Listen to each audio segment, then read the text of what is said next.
Hey, welcome back everyone to the Black Brain Trust. This is episode 173. I'm here with my co-facilitator, Lionel. Hello, hello. How's everyone doing today? How you doing today, Mike? I'm good, brother, yourself. I am well. All right. Please hit the like button as you come in and share the video if possible. Um, there's a document description beneath the video. Use that to follow along, and then we will get started.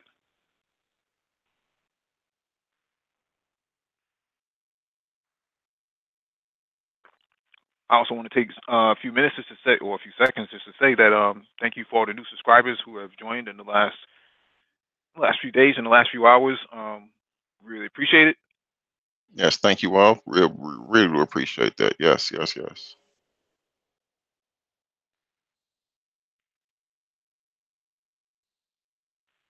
All right. First item on the docket is from the federaltimes.com. VA's IT leadership problem has infected modernization efforts. The Department of Veteran Affairs has consistently struggled with its information technology systems. The budget for the agency's Office of Information Technology has surpassed $4 billion, dollars, with close to 90% of that money spent on legacy systems, while projects to modernize those systems are often late, faulty, and over budget. According to experts who spoke at in April 2nd House Veteran Affairs Committee hearing, the VA's high turnover in its top technology position and lack of policy about what that position is responsible for has hindered the agency's efforts to modernize its IT systems. VA's track record of delivering failed or troubled IT systems is a large part of why we designated VA healthcare as a high risk area for federal government in 2015. For example, VA pursued three efforts over nearly 2 decades to modernize Vista, its health information system. These efforts experienced high cost challenges to ensuring interoperability of health data and ultimately did not result in a modernized system, said Carol Harris, Director of Information Technology Acquisition Management at the Government Accountability Office.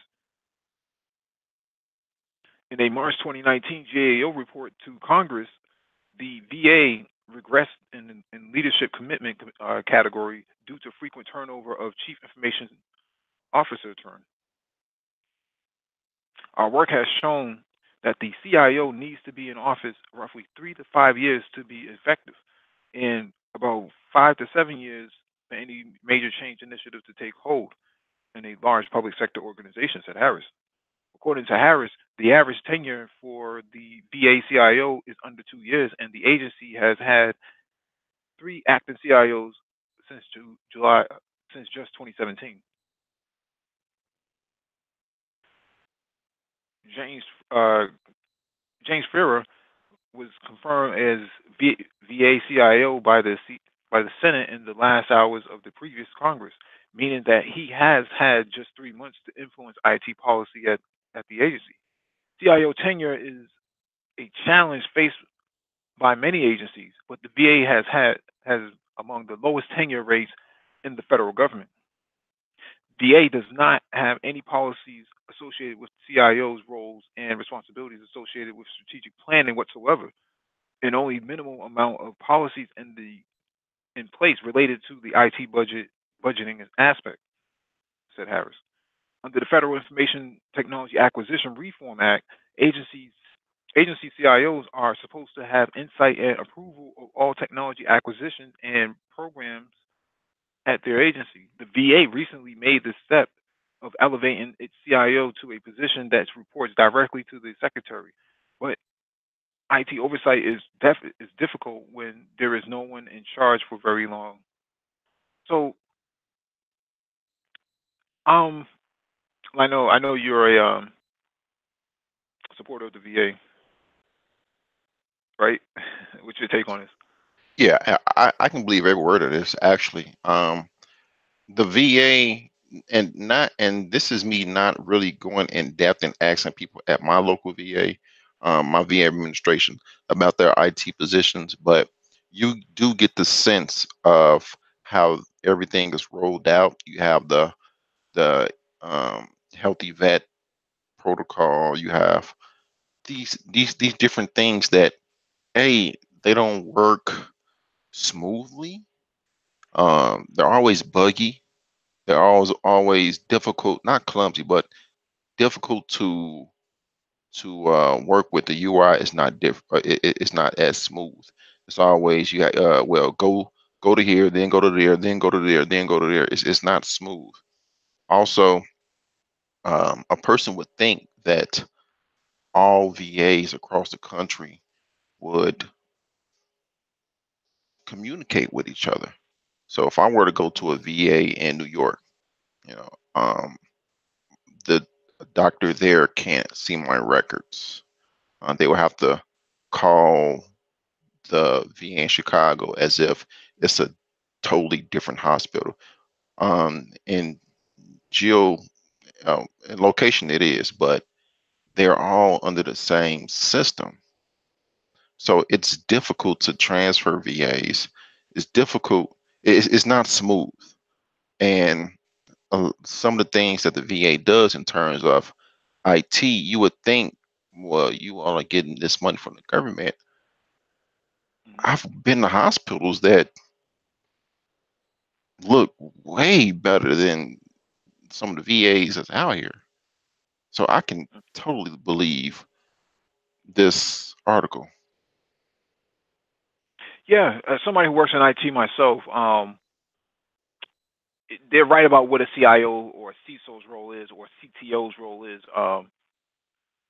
You need time in order to make things effective. And I think what's happening here is that somebody is sabotaging this role on purpose so that they get the results. So they get their results is to get zero results. Keep pumping money into something. Somebody's getting paid off of this because the money is going somewhere, but it's not being um, the the outcome is no win at all.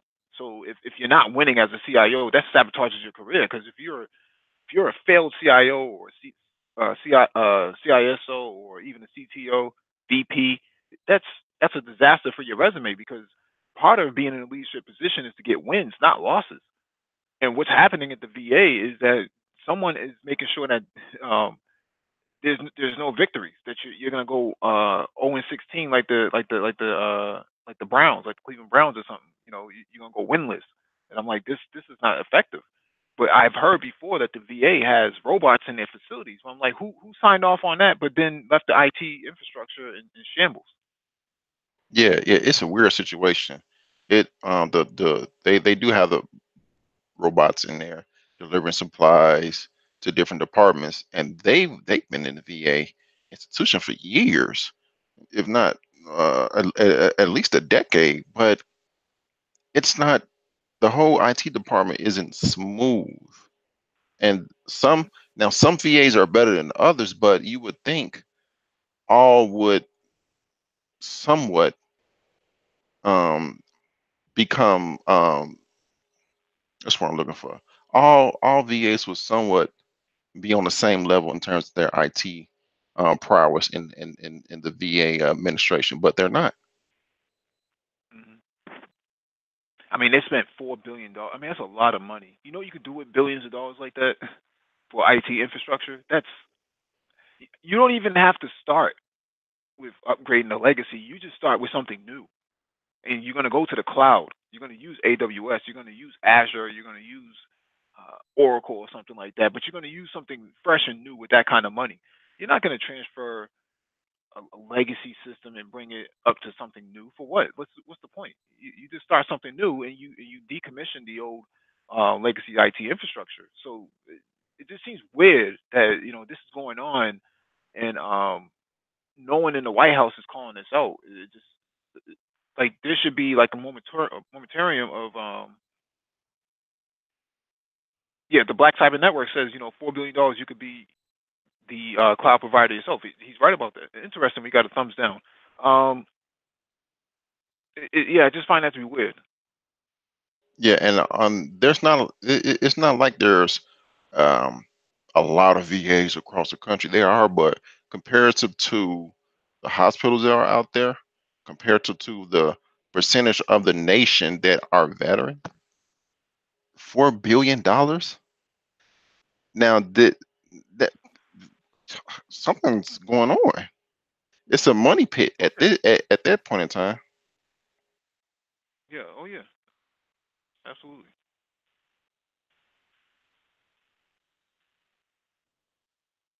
All right. Next one is from bankinfosecurity.com. Medical practice to close in wake of ransomware attack.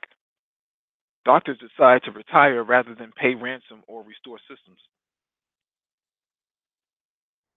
A small Michigan medical practice that plans to prematurely or permanently shut down in the wake of a recent ransomware attack is an example of the devastation that can result from a serious cyber attack. The two-doctor practice has lost access to patient medical records, billing, scheduling, and other critical data after ransomware attacks encrypted data. En- Yeah, attacks the encrypted data. It's grammatically wrong here for some reason. Rather than pay a ransom to get a decryption key or attempt to restore the data, the physicians decided to retire early and close down the practice for good. The decision to shutter Brookside ENT and hearing services based in Battle Creek, Michigan, in the aftermath of the attack appears extreme. Some security experts say, but it's but it's an example of the distress many healthcare entities, especially small and mid-sized providers, are facing as ransomware attacks continue and hackers become more sophisticated. When it comes to these kind of cyber attacks hitting entities, ransomware is the number one right now. It's getting uglier out there, not better, says technology attorney Stephen Tepler, a partner at the law firm Mandelbaum Salzburg, PC. While ransomware attacks are menacing entities across all industries, healthcare organizations are perhaps the lowest hanging fruit because of the immediacy of immediacy and severity of the effects. Inability to treat and diagnose patients, which in turn can endanger health, he says. A recent report by specialist insurer Beasley found that healthcare was the sector most targeted by cybercriminals in 2018 based on a study of its clients. But while smaller healthcare entities that have more limited security resources appear to be among the most vulnerable, entities of all sizes are being targeted, including those with deeper financial pockets, Tepler says.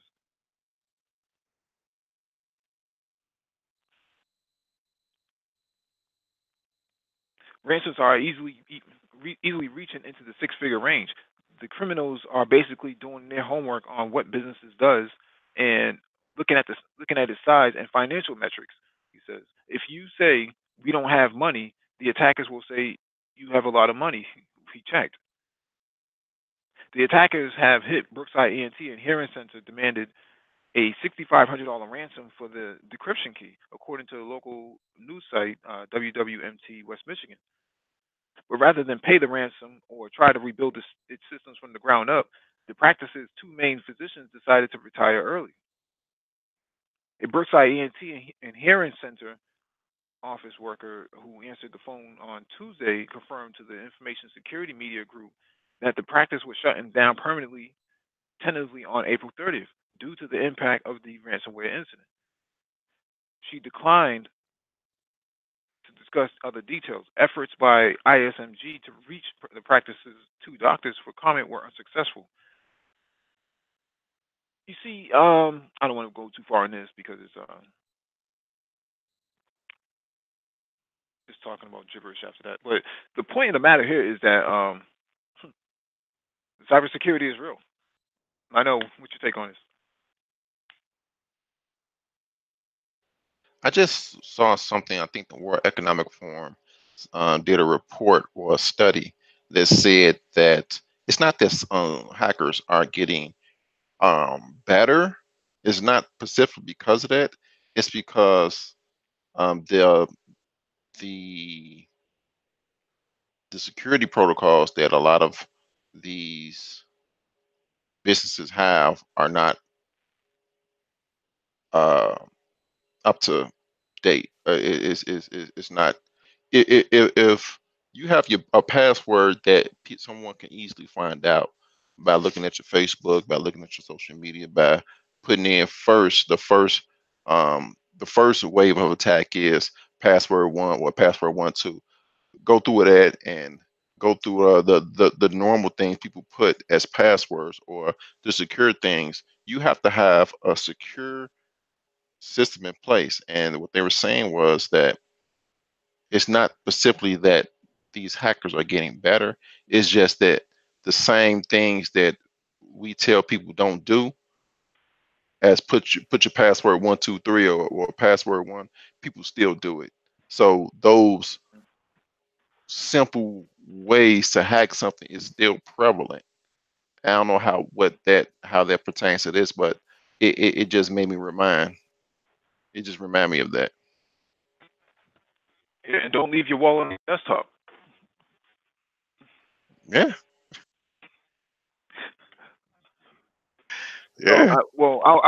I'll share my perspective on this. Is that from a cybersecurity perspective, is that these guys, this medical practice, did not back up their data.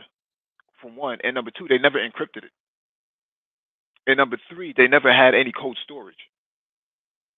So a lot of these medical records were just sitting on hard drives. In my opinion, they violated a lot of HIPAA policies. Um, so even if they didn't get hacked, they were still vulnerable to begin with.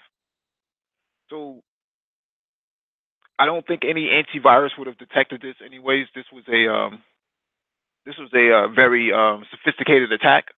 But the point of the matter is that you don't have any recovery. The fact that you can't recover from this is a sign that you didn't do any due diligence. So somebody is more responsible than the attackers themselves. Yeah, you can blame the hackers and say, oh, they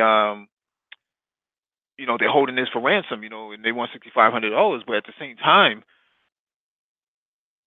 it would have cost you less money to actually implement a better strategy because it's not so much about cybersecurity. It's not so much about antiviruses and firewalls.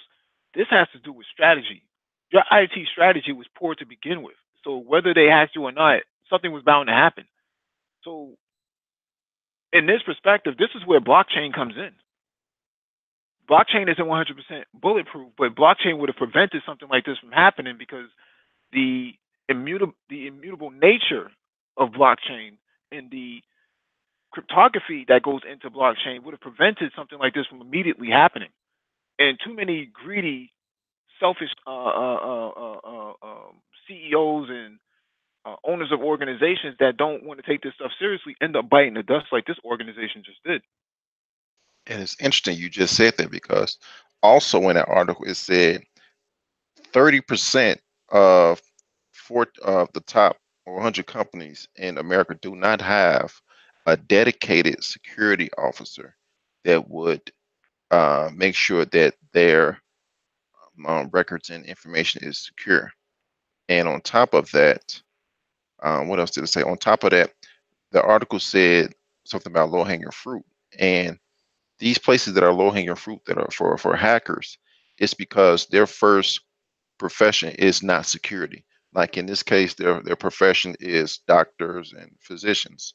Security is put on the back burner when they open their own practice. So these hackers know they're not a lot. It's a good portion of these type of business, not specifically physicians, but businesses in general. They're not. They're not security focused first. They don't integrate security into the building of the of their business. It's something always secondary, and they know that. Mhm. Hey, Gap Talk Meter is in the chat. Shout out to Gap Talk Meter in that What's going on? Baltimore How you doing? bookie. Yeah, what's going on, Gap Talk? Anytime you want to come on, let us know. We'll gladly open up a spot for you. Um, Black Cyber Network says in the chat, we need HTML5 geolocation tracking on our websites so we can improve the policying aspect of cybersecurity. That's a very good point. That's actually a good strategy. Doesn't really mitigate against this attack, but um, it's a good strategy, if nonetheless. Hey Christian, what's going on, fam? If you want to come on and talk about this from a IT perspective, I'd love to get you on, Christian. So Marvin Evans asked in the chat. So this is a gold rush for blockchain development. It is and it isn't. The problem with a blockchain developers are very expensive. They're six figures and up. Um, in the medical practice like this, a company like this wouldn't have paid for a blockchain developer to begin with. So it's not so much of blockchain development, but it's more about IT strategy. If they would have just took the three measures that I mentioned earlier, which is one, to have recovery in place, two, to encrypt your data, and three, um, to you know to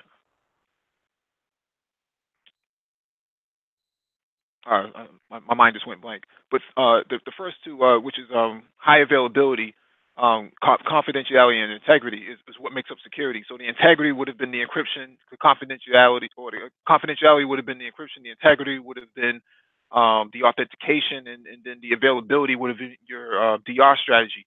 They did not have any of this in place.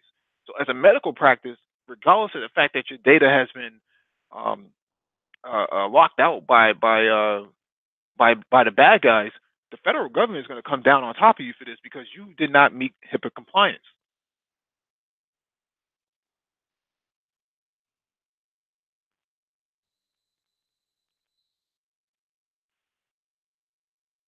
I'm going to put in a Um, chat a video. I apologize, but I'm going to put in a chat a video by Computer File. It's a YouTube channel called Computer File, and the name of the video is "How to Choose a Password." So, for anyone that's listening to this, these guys go into the thought process on choosing a correct password. So I'm going to put that link down in the chat right now. and you know what? Now Lionel, passwords are not passwords are not even considerable, right? If you got a powerful enough GPU graphics card with a powerful GPU, you can crack someone's password. So the measure here would be two-factor authentication or multi-factor authentication, MFA. That would have had you secure. A lot of people on even in Gmail, they use simple passwords. Well, I won't say my Gmail, but most Gmails that are used in any business environment is two-factor by default. There's many ways you can go about this. It's to me, it's incredible that anybody would have high value data such as PHI, which is patient health information, or electronic medical records (EMR). You would have something like that in place without a secure solution behind it, a secure strategy behind it. I just find that to be mind-boggling. And the fact that you think you could retire, you can't retire from this because the feds are going to come to you and say this happened under your watch. You need to be held responsible for all these medical records. Now in Massachusetts, we have something called MDPR, which is very similar to what the Europeans have with GDPR, which is um, the General Data Protection Regulation. For each record that is lost, it's anywhere between $50 and up to $1 million. So if you lost 1,000 records, you're SOL. Yeah, I don't care if you do retire as a doctor, you're not going anywhere. You got to answer for that. So Now, it's funny you use two-factor and multi-factor authentication because in that video, they do talk about if a person have enough GPUs, they have enough horsepower to crack someone's password, especially if it's easy. Now, they do get into that and they do say exactly what you just said. Now, mhm. I would say you'd be surprised because in the past we've had breaking stories of these companies getting hacked because they don't put that effort or money into securing their information, such as Target, such as Experian. Was that Experian or TransUnion? No, it was Equifax. Okay, Equifax. And they are the credit people. So you would think that they will have some, high level out this world security. But granted, I don't know the specifics on how they were hacked, but even they were hacked. Hmm. Yeah, it's carelessness, Lino. I can tell you from being in the industry, there's a lot of carelessness. There's a lot of people who are unwilling to spend money. Even in this medical practice, they were probably raking in big bucks. Didn't think about anything else. They're the type of people who don't change the oil in their car after 10,000 miles, and then they're wondering why they have viscosity breakdown, or you know, not changing their brake pads, and they wonder why they're hearing all the squeaking.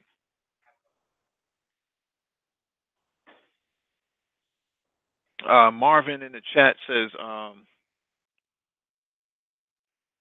newest routers have the new WPA security, which is I think WPA3. The thing about WPA3 and wireless routing is that WPA3 is only secure up to a certain extent. They can brute force that wireless security and bring your whole entire wireless infrastructure down. They'll just put you offline with a DOS attack.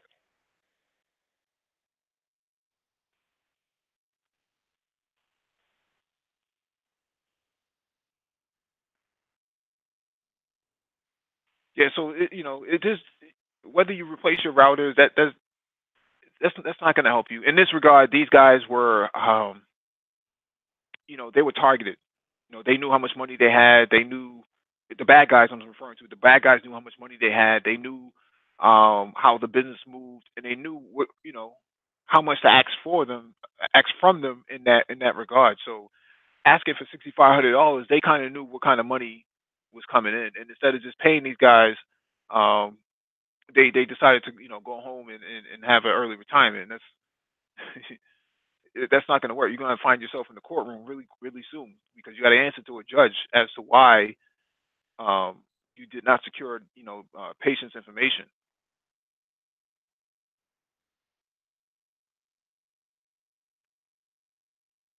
Yes, Marvin. Multi-factor identification is the way to go at this point for security at the landing point or at the entry point. So let me get to the next article.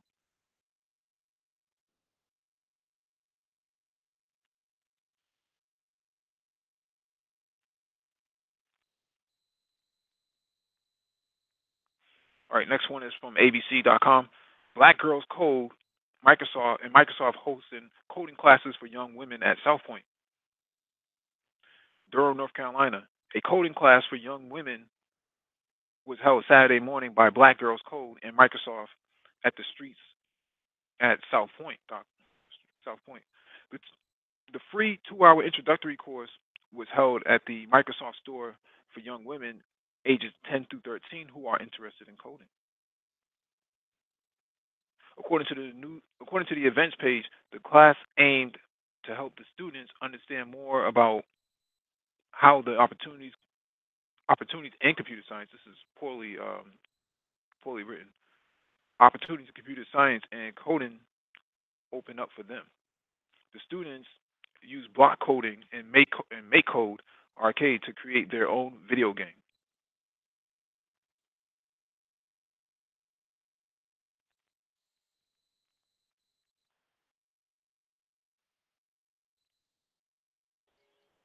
You still there, Mike? Yeah, can you hear me? Yeah, yeah. You said Les, you dropped off at making his own video game. Yeah, that was it. You have anything you want to add to this? Firstly, I would like to say this is good. This is good. Hmm. Um, this I am for this. Um,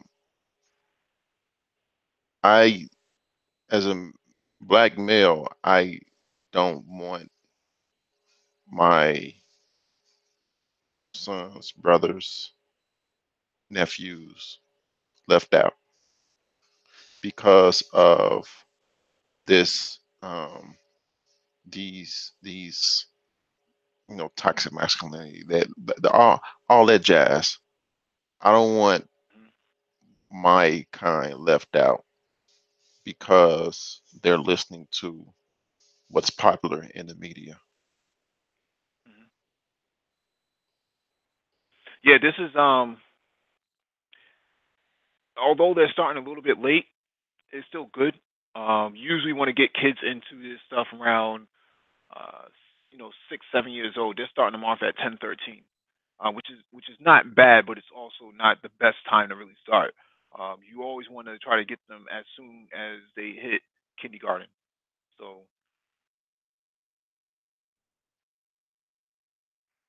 Yeah, I see what you're saying. It the retention rate at that age when they in their preteen, going to high school, being influenced by their peers, the retention rate may be lower than starting them off very young, and that's all they know, and become secondhand. mhm. Yeah, because they're playing catch up with the 6, 7, and 8 year olds, right? And if you're 13 years old and you're just now getting into it, well, the 6 and 7 year olds already have the leg up on you. So by the Yeah, time that 6 and 7 year old turns 13, they'll run laps around a 13 year old coming into this. Does and that make that sense? can be and that can be very discouraging for younger girls. And it can be discouraging for any child in 12, 13 age range. Hmm. Yeah, Black Cyber Network says it's better to teach them how to operate technology before they get comfortable in the consumerism aspect of technology. That's very true. I talked about this before, but how I got into technology was through old Radio Shack, electronics kits. So you used to be able to buy. Let me see if I can share the screen real quick.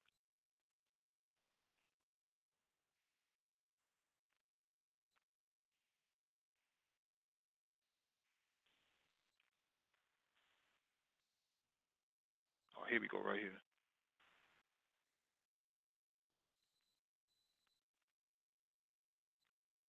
Share my screen real quick. I used to have one of these when I was younger. 201, 200 in 1 electronics project lab kit. This is all you need right here. I can't believe they still sell these things.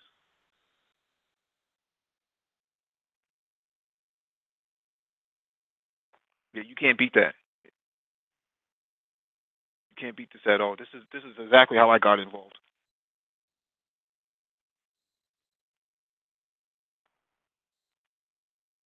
That ain't bad. Yeah,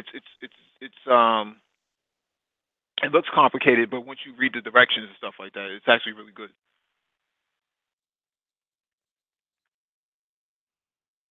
But you also have that mentorship with someone older to actually carry you along, to actually get you engaged in it because a lot of the instructions are not written in plain English. So,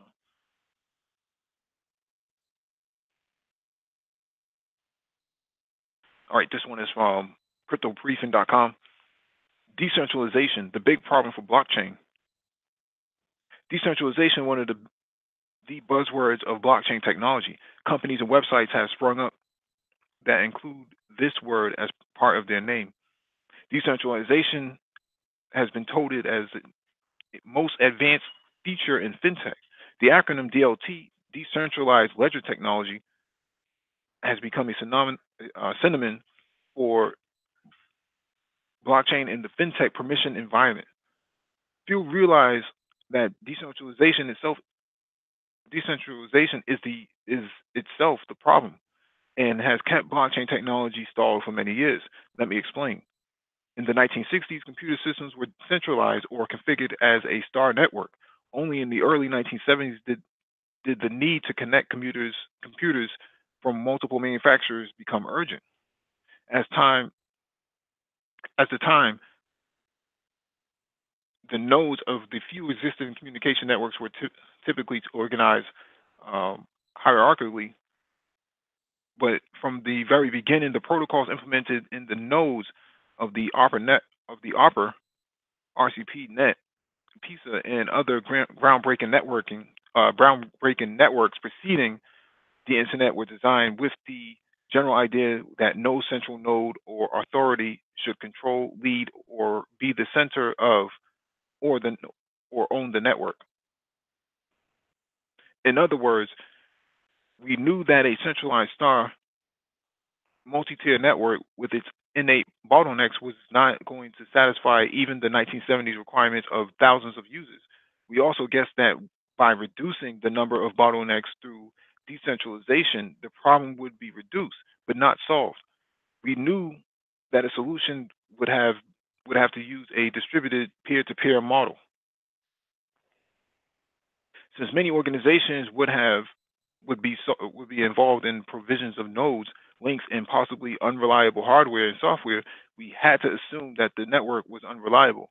We did not know how a consistent set of data or even single transaction could be maintained in multiple databases through an unreliable network when any node could generate a message or, in fintech terminology, a financial transaction. The problem was further compounded by the presence of deliberately malicious players. This is actually a really good article. I know. Did you get a chance to read this? Not all of it. I was confused when they say um, Mhm. uh, decentralization is a problem for blockchain when that's the that's the that's the purpose of blockchain. It's a scalability issue. It can only scale so far, and I think that's what the article is kind of getting to. That for the most part, most networks have a problem with scalability, and that's why you went from IPv4 to IPv6. IPv6 is going to provide way more network addresses, right? And then you have to factor in bandwidth and throughput, right? So now you go from regular 10/100 networks to gigabit up to multi-gigabit connections, right? And then you have fiber over copper, and then you have fiber, and then you have multi-mode fiber and single-mode fiber. So there's a lot of scalability issues in networking itself, and I think the article is kind of pointing out that blockchain is going to run into the same exact issues of scalability because it's not taking that stuff into consideration. Yeah, you're secure, but you're not actually scaling. Your scalability is stopping at a certain point, and that's why you have so many different variations of like IOTA, um, Ripple Labs of implementation, and then you have Ethereum, and then you have a few other implementations of blockchain because they're trying to solve the issue of scalability. Okay, so the scalability has something to do with the connection issues. Yes. Okay, so all right, now there it, it, some it, it works it works in a small network, but once you scale up to 1,000, 2,000, 3,000, it just doesn't scale very well. okay because okay the different type of connections out there. My connection isn't the same as yours, and someone in Iowa is not the same as someone in Northern California. That Well, not that so type much of that. deal. Yeah, that and the fact of the software itself is not exponential. It doesn't. It's not like it.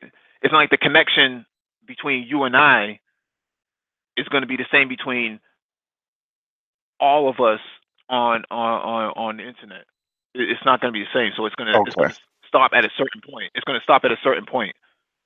I got you. Now they're saying Yeah. something like that right now on Bitcoin's Lightning Network. And the Lightning Yep. Network is just a network to process small transactions, $1, $50, those type of transactions. Um, it's Hmm. slowing down. On now, right now, the Lightning Network is slowing down because of liquidity issues.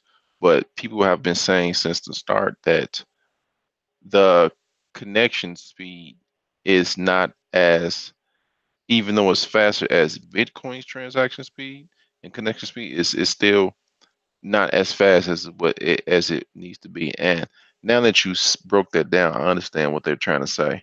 Um, Blockchain's supposed to be The way you decentralized. would, Uh-huh. no, I was just going to say the way how you would resolve something like this is if you made every person a who's nearby a node, and then you determine the authentication of that record based on the geolocation as well. So therefore, I don't have to go from here to Norway where the next node may be. I can just go from here to New York where another person may be or even within the same state. So Now, therefore, my authentication lapse time is going to be much more shorter in latency. now it seems like having more people on the network would solve that, because if you have more people on the network with a copy of that ledger, thereby Hmm. thereby making them a node because they have a full copy of, let's say, Bitcoin's ledger. Uh, which so if someone in Gary, Indiana, wants to hop on the Bitcoin network, and you have a plethora of people in Chicago, in the Chicagoland area, that would be the nearest person or persons you would connect to get a copy of that ledger. So it seems like more people on Bitcoin's network will solve the scalability. And for those who listen, imagine a web, and everywhere the web self intersects would be a node. So just putting that web on the United States, and it's just a lot of nodes connecting together, which means there's nowhere in the perfect world, there's nowhere where you're not too far away from a node, because so many people on the network and so many people have a full copy of Bitcoin's ledger. It would seem that way to me.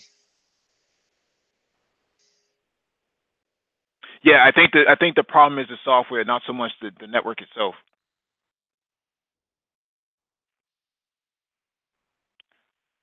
When Now, you start taking in oh, go when you ahead. start taking that into consideration, it becomes more of a SDN, software defined networks. So that's a whole other aspect of the of the um, of the blockchain's problem. But that can be in my, but that can be upgraded though with this new 5G coming out. I saw South Korea have a full 5G implementation now, and with that, it's allowing people to have seamless, uninterrupted internet access. Although you do need the infrastructure, I will give you that.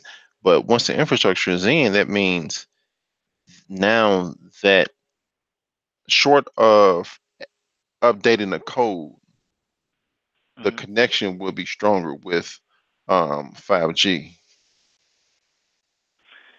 It could be depending on how close it is to the nearest tower. Um, Raining Woman in the chat. Shout out to Raining Woman. She says I attempted to trade Bitcoin on the cryptocurrency market and it kicked my butt. You have any advice for somebody like her? I would ask what, okay, sound like she tried to buy and sell some, and depending on where she Hmm. w- purchased it at, it can get confusing.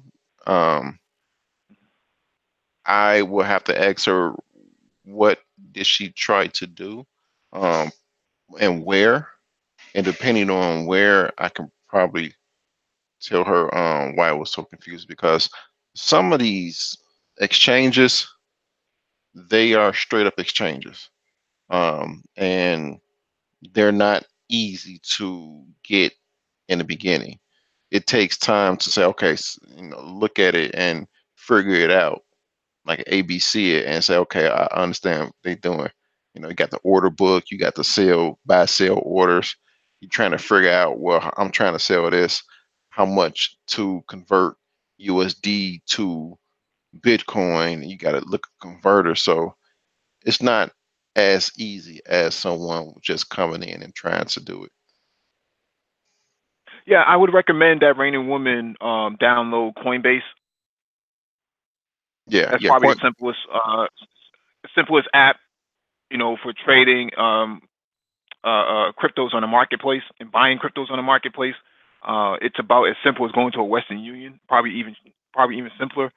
So and it's trusted and it's insured. So yeah, download that to your phone and make sure you have your credentials ready that it requests from you because that's the only way you're going to be able to use it. yeah. Coinbase makes it simple. They tell you how much it'll be in um, USD. When you input the numbers. Hmm. Yeah, that should solve a lot of your problems. That's the only thing I use is Coinbase. No, I'm not as astute as Lionel is in terms of that. Oh, she says I trade, she being Reigning Woman. I trade forex, so it was on the currency market. I got it when it was too high, and it plummeted.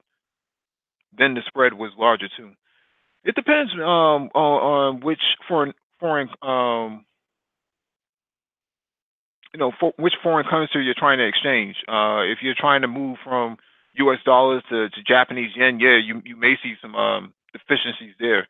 But anything between um, the pound, the euro, and the U.S. dollar, you, you really can't go wrong. China manipulates their currency to keep it low so that they Yeah, can continue business. So in that regard, you're not going to win there. Most other currencies are in inflation. Most African countries are in inflation, just about all of them. And then you take into consideration Venezuela's currency is in inflation. Um, Turkey's currency, the lira, is spiraling out of control. Russia's currency is almost non-existent. The ruble is strong inside Russia, but not outside of Russia. And then you take South Korea's currency. It did hit a snag about a quarter or so ago, but I don't know where it is right now. Um, India's rupee, we covered this last week. India's rupee is bouncing back. Um, who else's currency is? I think Argentina's currency yeah. was It a little is. bit It is. unstable at one point. It is. Yeah, it was really unstable. So you can only really mess with certain currencies. The the U.S. dollar, the pound, the euro, and what's the other one?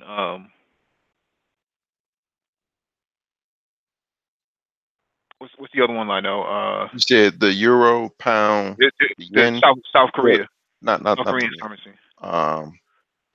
South Korea. Oh man. CNY. I can't remember. Yeah, Japan's yen too. You could throw Japan's yen in there, but I would throw South Korea in there as well. Yeah.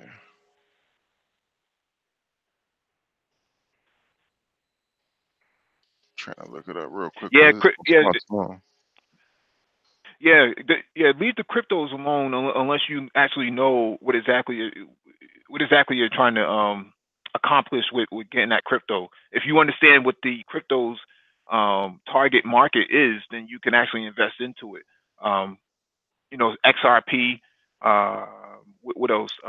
It's South Korean won. Well, yeah, Ethereum.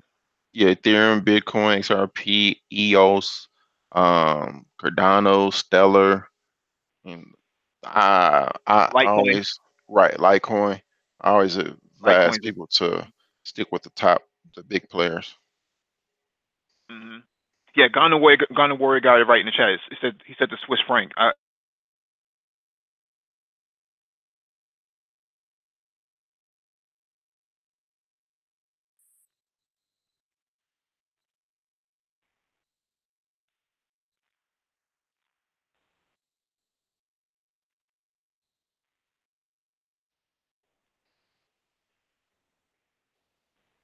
All right.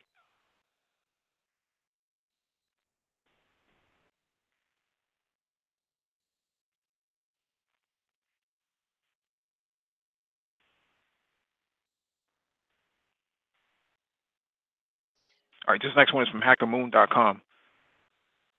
Is the next generation of blockchain technologies already upon us? Bitcoin and blockchain are very much not the same innovations they were since Satoshi Nakamoto first proposed the Bitcoin white paper. Blockchain has evolved beyond the scope of digital currencies and into new unimaginable uses. At the core of blockchain technology still lay the fundamental principles of distributed, immutable, and Byzantine fault tolerance or fault tolerant digital accounting. However, the numbered versions of blockchain have been a steady evolution of the limitations at hand. By design, the first blockchain was engineered to have low transaction speeds, be single function, and maintain public governance. Limitations of Bitcoin and the limitations of Bitcoin are arguably strengths of its blockchain. However, they also limit the use of blockchain beyond being the settlement layer to a larger economic movement. Since Bitcoin, there have been subsequent versions of blockchain, each one building on the fundamentals of its predecessor. In a nutshell, the lines between each version are not hard and fast, but the path they took crosses Bitcoin, smart contracts, decentralized applications, and into new holistic blockchain environments. Insular, in particular, is pushing the boundaries into the next generation of blockchain. In the beginning, there was Bitcoin built atop the shoulders of pioneering engineers and scientists like David Shum, Adam Back, Nick Szabo, Y. Dai, and Hal Finney. The novel network was the first time the Byzantine's general problem was truly being challenged digitally. In short, the problem resolves or revolves around how to verify and trust independent agents to work in concert with each other on a common goal. I don't want to go through all of this. I really just want to focus on this. Get to the 3.0 strengths. If smart contracts brought tenfold more functionality to blockchain when D apps and the infrastructure they require was another tenfold leap forward. D app or decentralized app, a decentralized app is not unlike the applications you find in Google Play Store or App Store. Traditional apps will run on centralized hardware commonly owned or leased by the application developers. For example, Google Docs is owned and operated by Google. The software is closed to only developer team and runs on hardware owned and secured by Google. Alternatively, a decentralized app is more often an open source project, although not necessarily, with its software running on decentralized network. There are already D apps for businesses, consumers, gamers, collectors, infrastructure management, social networking, online privacy, stablecoins, and decentralized exchanges, to name a few.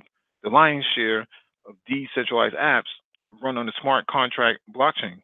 Decentralized applications such as Radar, Angular, Maker, MakerDAO, and Decentraland on the Ethereum network, Bancor, Murmur, or Murmur, Nudex on the EOS network, and Fundition, Steam and eSteam on the Steam network. Although D apps began to bring blockchain closer to users, there were noticeable limitations to the networks operating them. None more pronounced than when the collectible D app, CryptoKitties, nearly brought the Ethereum network to its knees near the height of 2017-2018 bull run. High volume D apps began to test upper limits of the blockchain, necessitating the explosion of innovation and marketing the third generation of blockchains. More efficient blockchains and peripheral technologies were theorized, tested, and brought to market. Software like MetaMask grew into a vacuum as imaginations outpaced the most blockchain technical capabilities. So, Lionel, what's your take on blockchain 3.0? All right, now there's a couple things in this article that he hits on. All right, so for those who listening, I want to give you all a visualization as to what he's trying to get here. Imagine internet in 95, 96.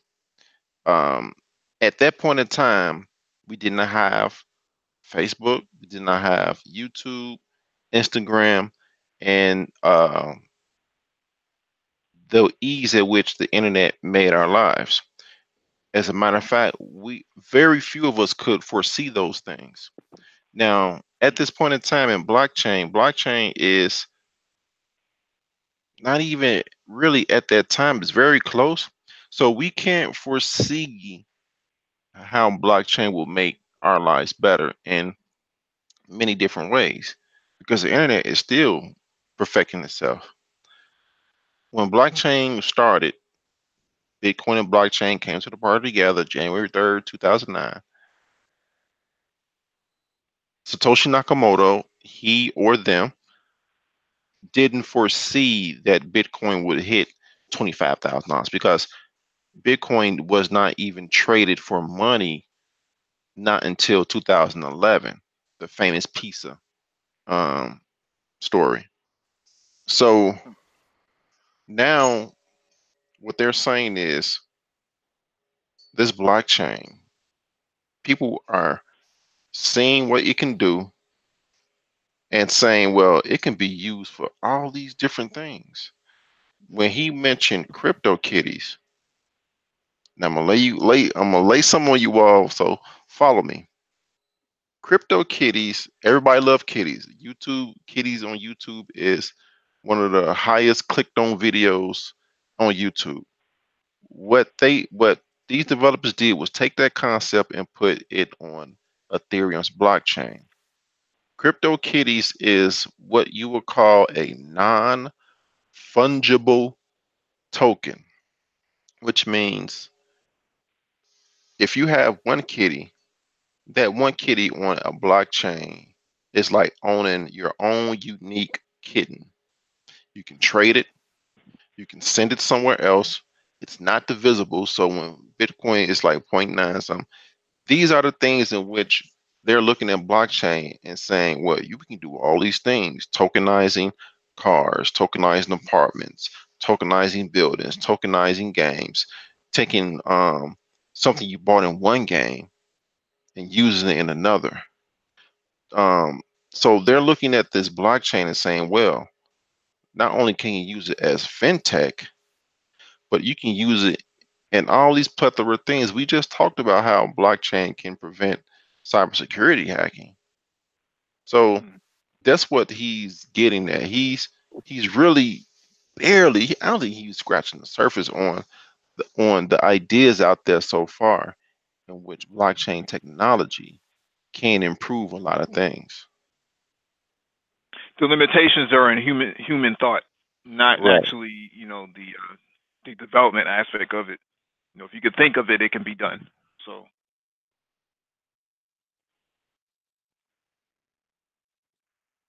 Yeah, yeah, that people were buying what Bitcoin at 2011 prices. I wish Dollar Will was here. You could pull up a chart, but I think Max Kaiser bought over 1 million Bitcoin in 2012. man, and he let people know. He he lets people know.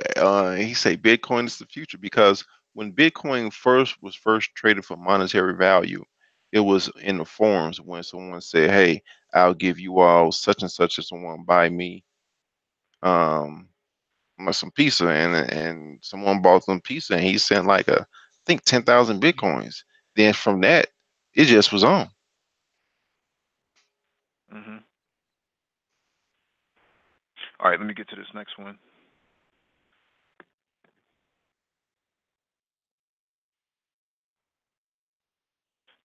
Blockchain in Africa. Blockchain Africa rising. Sorry. This one is from Forbes.com. The world is undergoing technological development at an unprecedented and explosive pace. Considering the fourth industrial revolution, this exponential growth will fundamentally alter the way we live, work, and relate to one another. These changes are further accelerated by the advent of blockchain technology and are perhaps most palatable on the African continent. With much of the continent still dealing with multi-generational ripples of colonialism, Africa's systems and infrastructure are badly broken, built from the bones left behind by their colonizing nations. The majority of the African states are still considered developing nations. Some half century post-colonial colonialization, and many continue to struggle with armed conflict, corruption, and poverty as a result. Herein lies Africa's greatest opportunity to leverage blockchain technology from the very start across every industry systematically. Today, much of Africa has an opportunity to leapfrog the development mistakes of the West by reimagining entire systems of production, financial services, governance fueled by blockchain, positioning itself as a ultimate unicorn case study. This graph is just showing you the um, percentage of total adult population who do not use formal or semi-formal financial services. So Africa makes up the largest of the rest of the other countries on the planet. So they really do not rely on traditional financial services. They actually go about it a different way. It's 326 million adults. So while still in the early ages, decentralized technologies in Africa have succeeded in gaining traction, effectively tackling the continent's most pressing economic, social, and political issues. With the emerging sectors of education, financial services, land titling, healthcare, and agriculture most ripe for innovation, here are, here are just some of the leaders spearheading the biggest impact projects in Africa using distributed ledger technology. Sila Labs, over 13 million barrels of crude oil have been spilled in the Niger Delta since 1958. The effects have been devastating for fresh water and fishing, with Nigeria's population at 15% of all Africa and 1/6 of that population living in the Delta. The average age is only 18 years old, creating a crisis by any standard. For both the majority of Igbo and minority Ogani tribes, there is a sense of there's a sense that the government has left them behind. Enter Chi Nadi, the American-born grandson of the former mayor of Port Harcourt, known as the oil capital of Africa. Raised in Canada and the U.S., his his life took an unexpected twist when he decided to leave his career at MTV and focus on solving the problem in the Niger Delta. That's a picture of him right there. Anandi founded Sella and Sustainability International when he recognized that solving the problem was not scientific, as organic solutions for the spills were readily available. Rather, it was a problem of information and capital traveling to the right sources. This was the most evident in an $84 million settlement won by the village of Bodu from Shell in 2015, most of which got lost in distribution. My core thesis is that the government of the 21st century will have a challenge keeping up with the expectation of their growing beneficiary base. The population is growing so fast that the leaders' old practices are not sustainable. People need to get together and collaborate across borders and across tribes, says Nandi. So Chi Nanandi is looking to alleviate this pressure by building a bridge between government, community, and impact investors. The first community initiative was a simple WhatsApp group which allowed locals to make reports with pictures of oil spills, shortening the cleanup response time from months to weeks. This is when Nanandi got his big idea. Why can't the money go directly to the guy with the phone reporting the spill or those assisting with the cleanup? Partnering with Catapult Accelerator and Stanford Global Project Center, Stella is building a platform which allows impact investors governments and donors looking to deploy capital onto the region to utilize blockchain to track and measure those investments in Africa.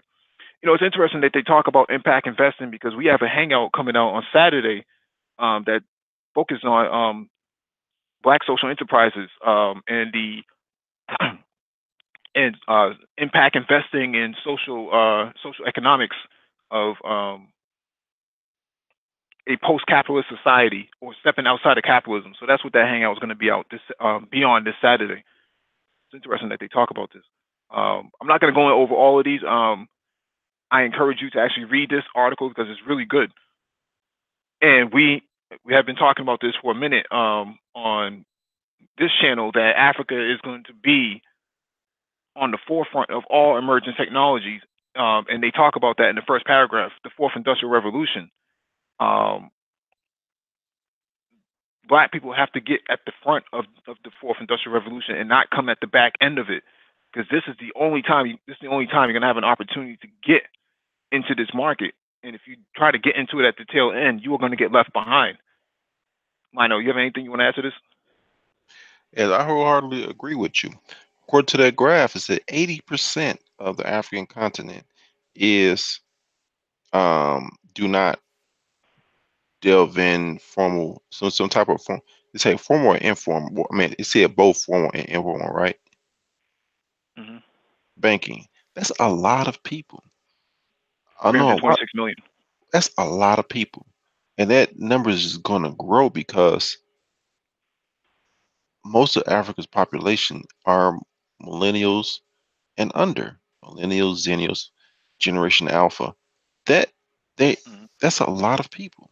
Meaning not everybody is going to go into these type of fields. We as Black Americans have the structure in order to learn these type of technologies. Yes, there's a learning curve, but that time is going to pass, and you might as well spend that Mm-hmm. time learning these technologies. We have to take we have the infrastructure here to learn these things. We have the ability to teach other people, teach Africans and start business. Yes, it's a labor of love. Yes, it's not going to be easy, but at the same time, we can't afford to not do it. it it's it's there. It's there for us to go and build infrastructure. It's there for us to do something. It's literally there. And we just had the World Economic Forum talk about fourth industrial revolution, and digital infrastructure is a part of fourth industrial revolution. So when we have these discussions, we're not just saying this, as a pie in the sky. This is actually what's a part of the entire infrastructure development. Infrastructure doesn't mean just roads and highways and bridges. We're talking about the digital aspect as well, and the digital aspect is what this article is focusing on. Blockchain is a piece of digital infrastructure. And there's so Let me many read this articles. next one. Oh, go ahead. All right, this next one is Stud X Wildlife. As the youngest son of the president of South Africa, Tumelo Ramaphosa is no stranger to turmoil. Throughout the nation's governmental transitions, one his one constant was his family's farm. His passion for wildlife stemmed from his grandfather, who passed down the family livestock business from one generation to another. Ramaphosa recalls helping his mother deliver baby cows at the age of 3, citing a strong connection to the craft of his forefathers. That's him sitting right there with his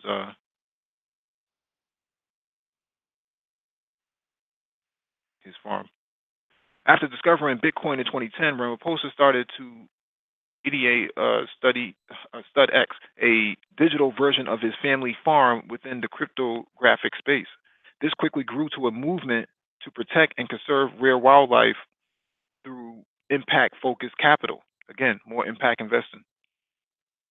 In a partnership with IBM and Cardano, StudX uses IoT information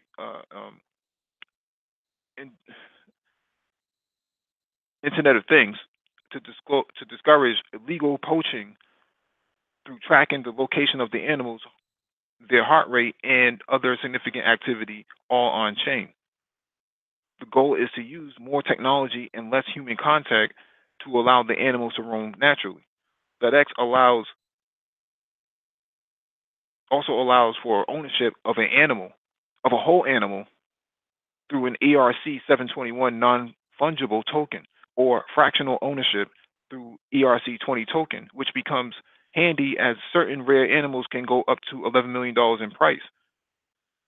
The token holders own the likeness of the animal and can sell or trade it, similar to CryptoKitties. Once purchased, the funds go back into conservation to protect the species and promote breeding. I know what you think about that. That's money. Man, he hit the nail right on the head with that one, brother. Bang. That's what I'm talking about. Non-fungible tokens. When you buy a whole, let's say a whole Ethereum, you can split that Ethereum up. It's divisible. You can fraction it. You can Mm-hmm. spend a quarter or whatever you want of a Ethereum with a non-fungible token, which means Mm-hmm. it is it is unique. It's one of one. It's like none other. You cannot split that up. It's not divisible, which means so Mm-hmm. if you buy according to that description, a rhinoceros token. I know it's on the Ethereum network because it's ERC 20, not ERC 20, but a ERC I think it's 721 Mm-hmm. token. I think those are non-fungible tokens. I think those are their numbers, but it's on the Ethereum network, which by the way makes the Ethereum blockchain even more valuable because the number of things that's on its blockchain. But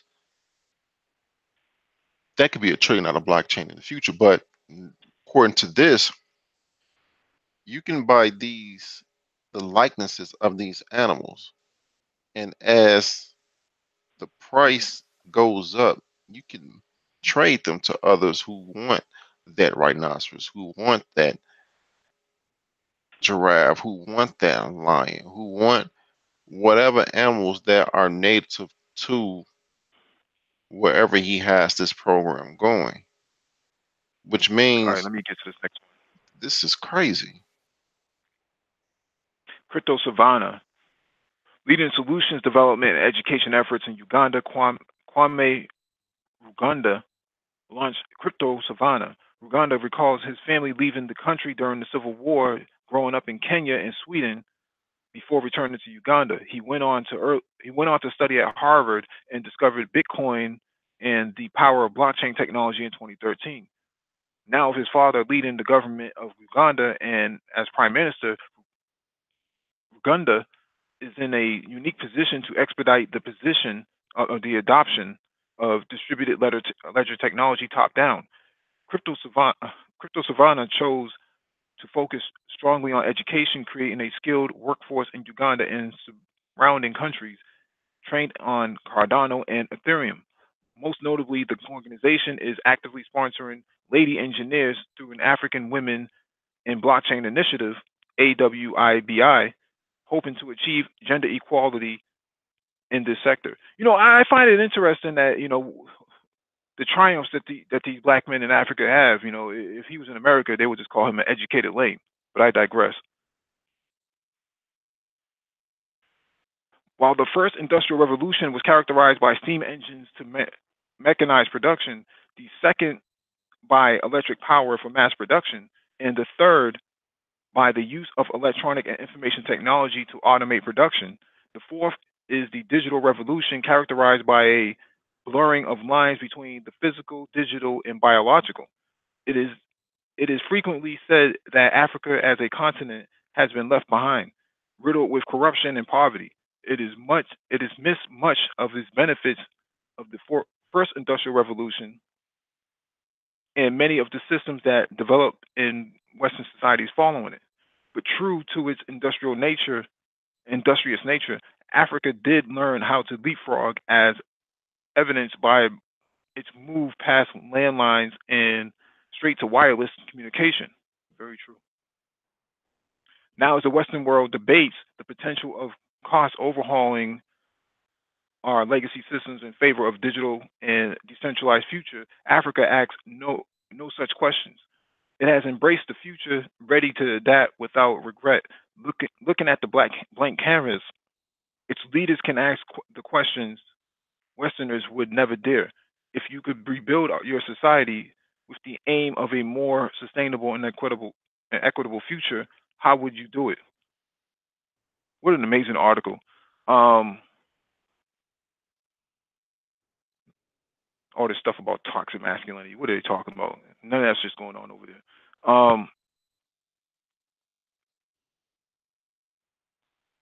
We are the closest to what you would.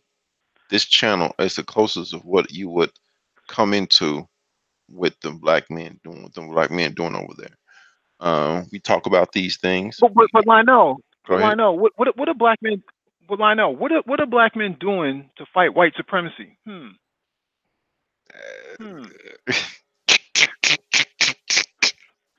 He doesn't have it.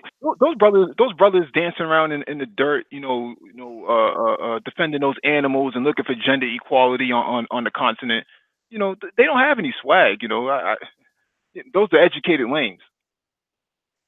But at the same time, those men that can provide, that can change countries, that can bring riches to a whole continent. Hmm.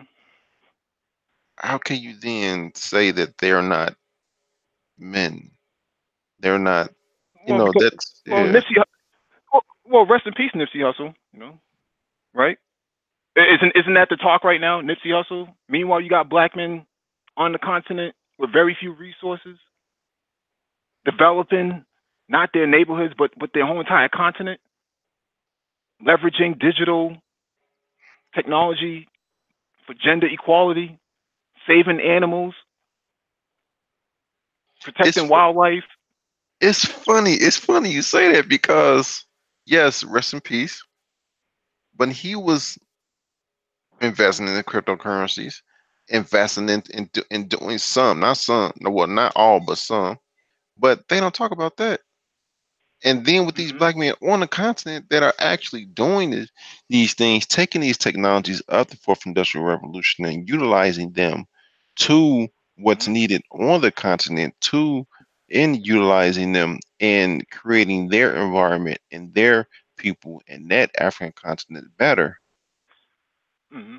You cannot say nothing wrong against because like you mentioned numerous of times, what they're doing is leaps and bounds what black people in America are doing. No, he doesn't have enough tattoos. That's the problem. Ooh, That's he doesn't have enough tattoos. Doesn't have enough cornrows. He doesn't have enough swag. His Jordans and his gold chains. No, that's more important. That's more important. He doesn't have enough, confidence to approach me, as a woman, if you're speaking from a woman's perspective. These are the educated lanes that these people in the manosphere want to talk about. These are the guys who put in the work, not on the block, selling Reeboks and snapbacks and silkscreen T-shirts. These are the guys who are changing society at a massive scale that has never been seen before. And these guys don't get any credit. And no, it's they a don't. shame that we have people. It's a shame that we have people right now having hangouts talking about the greatness of this dude who just got killed, and then you look at what these other guys are doing, and they don't get any promotion at all. But then people want to sit up here and say, "You're just mad because of this, and you're just mad because of that." But in reality, it pales in comparison to what these people are doing. These guys are doing. They don't get any support.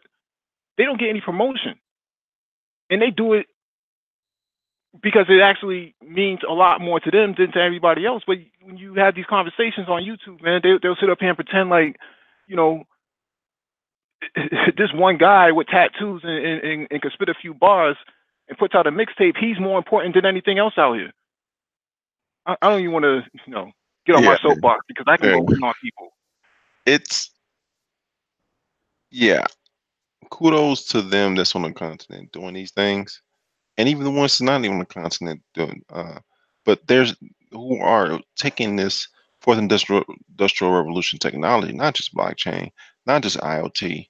You have machine learning, you have autonomous driving, you have artificial intelligence, you have robotics that are taking these technologies, which is still new, is in a lot of cases, and the amount of things they're doing with these new technologies right now Mhm.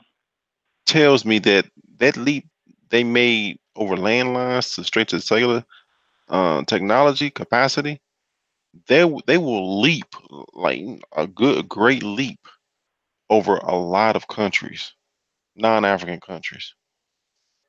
Mhm. And that's why we have these articles. We talk about these articles. We do the information dissemination on this so that people understand the significance about what's about to happen and what's actually going on right now. Um, I myself, I work in cybersecurity. I've been in IT for over 10 years, and I I'm at the forefront of the fourth industrial revolution myself. So I'm in the cybersecurity and development space, and I can tell you firsthand that black people are going to get left behind if they don't actually participate in this at the forefront. So, Yeah, it's out there. You just have to go and learn it and team up with people like us, like-minded individuals that will sharpen each other's skills, push each other forward, ask each other questions, make sure we doing what we need to do. And after a while, to be honest, the learning process gets easier. The concepts start to stick more. Then once a concept stick, you start to imagine other things. You other you get those complex thoughts and you start to imagine everything you can do with the technologies you're learning.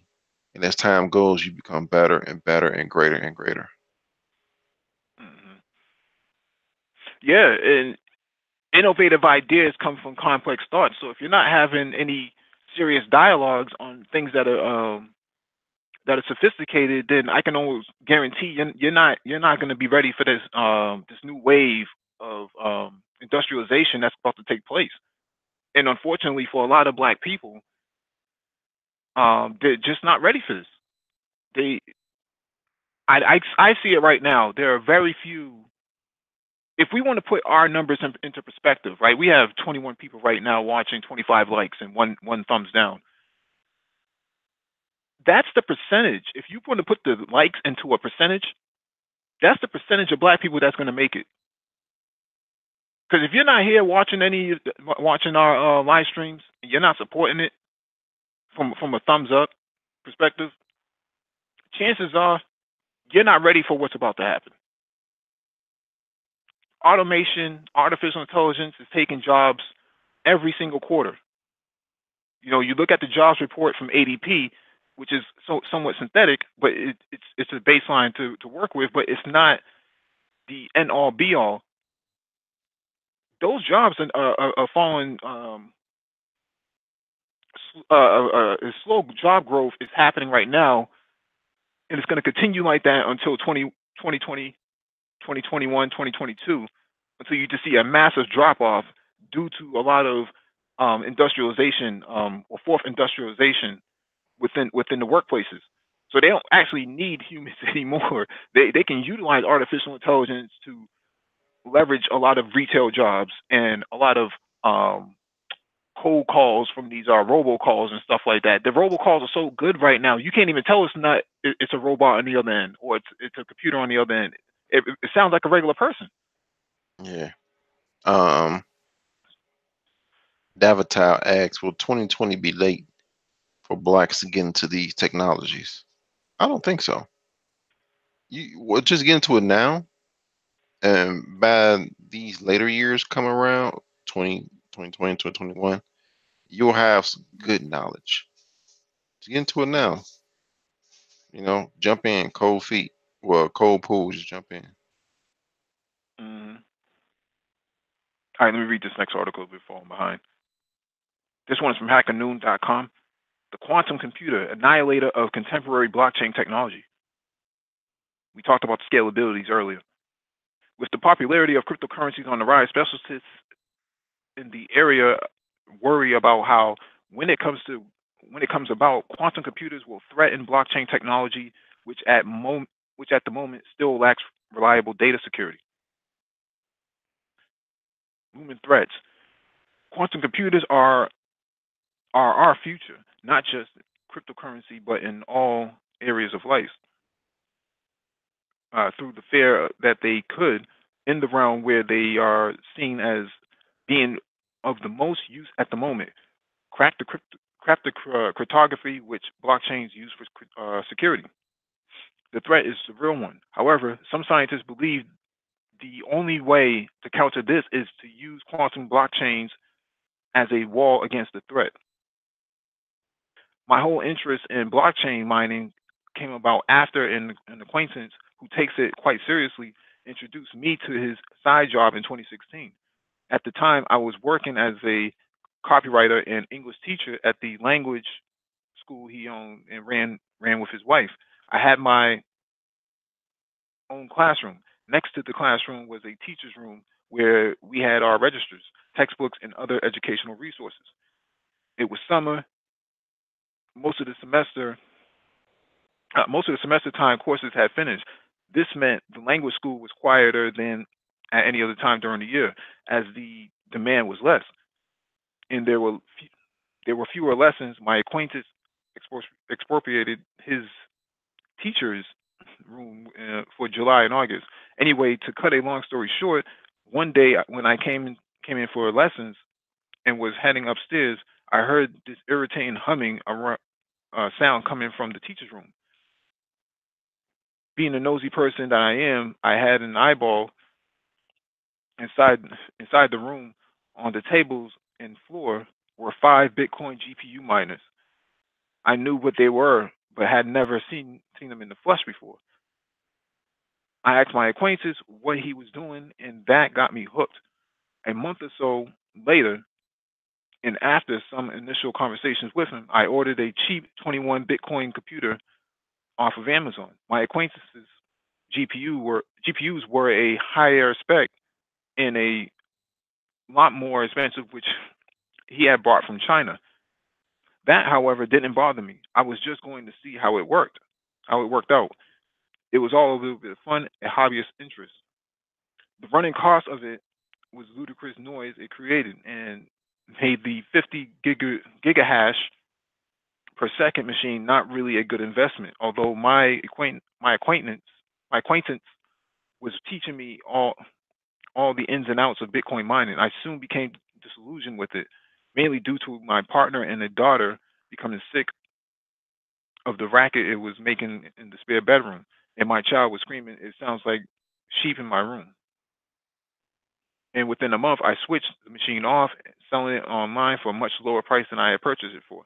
Nevertheless, that didn't stop my interest in it, and I would regularly and still do, in fact, read articles in the industry.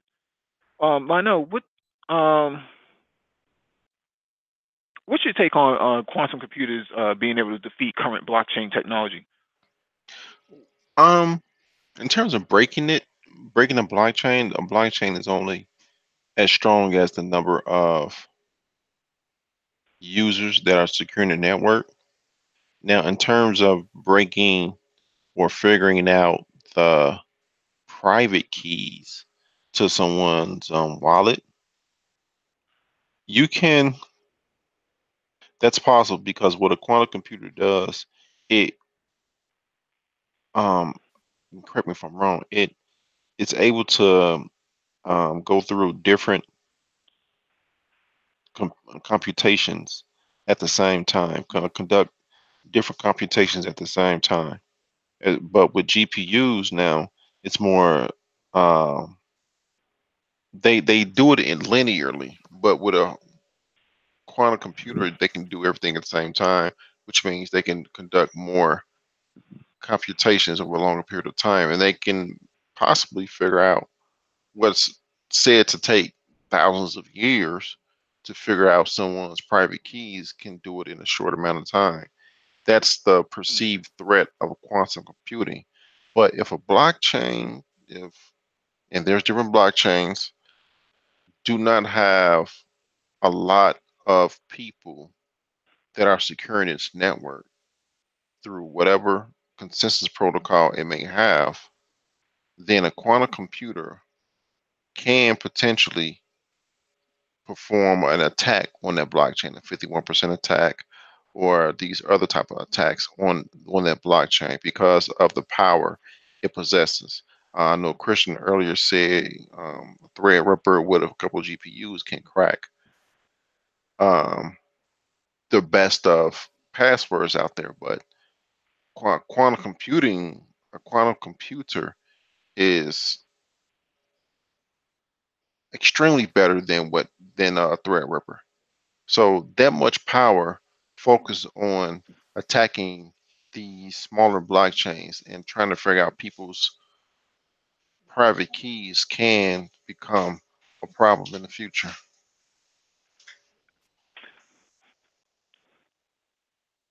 Yeah. What Christian said was actually true. He talked about the Threadripper and a couple of GPUs. Um, I think he was referring to WPA2 protocol or the WPA protocol in general. You can actually brute force attack those with that sort of system.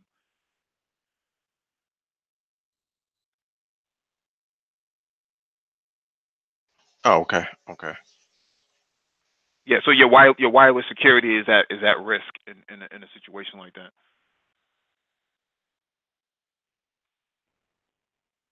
All right, this next one is from space.com. A self-driving spacecraft may help save Earth from asteroid collisions.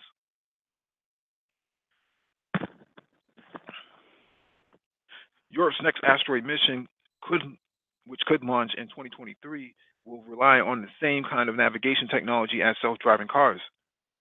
Named Hera, after Greek goddess of marriage, this proposed planetary defense mission would visit the 2,500-foot wide asteroid 65803 Didymos and its tiny satellite, a 525-foot, 160 million object normally informally nicknamed Diddy Moon. While while deep space missions typically rely on controllers back on Earth to send navigation commands, Hera will have an automatic navigation system built in. This will allow Hera to steer itself in real time rather than waiting several minutes to receive a command and signal sent from Earth. If you think self-driving cars are the future of the Earth, then Hera is the pioneer of autonomy in deep space. Maritino, the lead systems engineer of Hera, said in a statement, having an autonomous navigation system will enable the spacecraft to fly closer to both Didymos and Didymoon, which will allow it to take better high-resolution images of their surfaces, European Space Agency officials said in the statement. Much like self-driving car, the Hera spacecraft will rely on data from sensors, cameras, and lasers to build up a coherent model of its surrounding. Jesus Gil Fernandez, a guidance navigation and control engineer at ESA, said in the statement. This is actually really good. What do you think about this, Lino, from your perspective? Oh yeah, that's really good.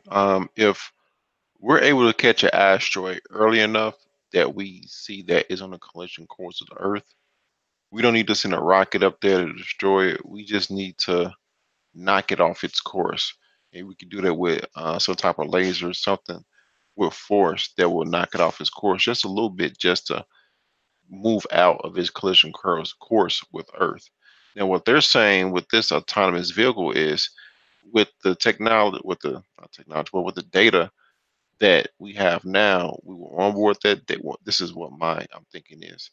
We will onboard that data onto its system, and it will have a working knowledge up to that point it's launched of what asteroids are out there. Keep a um, a lookout on them and update itself on the trajectory of these asteroids that we need to look out for. On top of, I'm going to guess here, continued updates from Earth, even though the signal may take a while to get to it, depending on how far away it is from the Earth. But those things combined, then it can be able to go to these asteroids, knock them off their collision course with Earth, and imagine having more than one. That means you have now a functioning um, asteroid deterrent system for Earth. This is very good. But you would need like a gang of those type of autonomous spacecraft, right? You would need something like a Starship Enterprise or something like that that can actually go out and basically hunt in advance. Yeah, I agree. You do. You'll launch them after you launch Wolf them pack. one by one. Right, right. You'll launch them one by one or a few by few. You wouldn't launch all at one time, but my I would think its lifespan at that height, its lifespan is only tied to its the propellant in its system because it'll have to move. You know, you need a lot of propellant on there in order to get it from this point to this point. Well, not necessarily, right? So we covered an article on our Q satellite hangout. Remember where they had these little um, jet propulsions for the Q satellites, and they use what they call microbursts Oh yeah, from the yeah, yeah, the yeah. I remember that. propulsion, right? Right, and then you factor in a nuclear reactor, a mini nuclear reactor inside of a spaceship that Hmm. um, uses fusion, basically electric energy. So the nuclear reactor would be the generator, and then it in turn pushes that electric energy out in microbursts to get to where it needs to get to. So basically, uses also it what uses the Like a space. submarine. Okay, yeah. Like a submarine uses a nuclear reactor to turn its propeller. You would do the same thing, but you would just be using electric energy, electric burst, fusion. I think that's what they call it. Okay. She's simply unique. What's going on? Get to the next article. Hey, can you mute me real quick? Yes.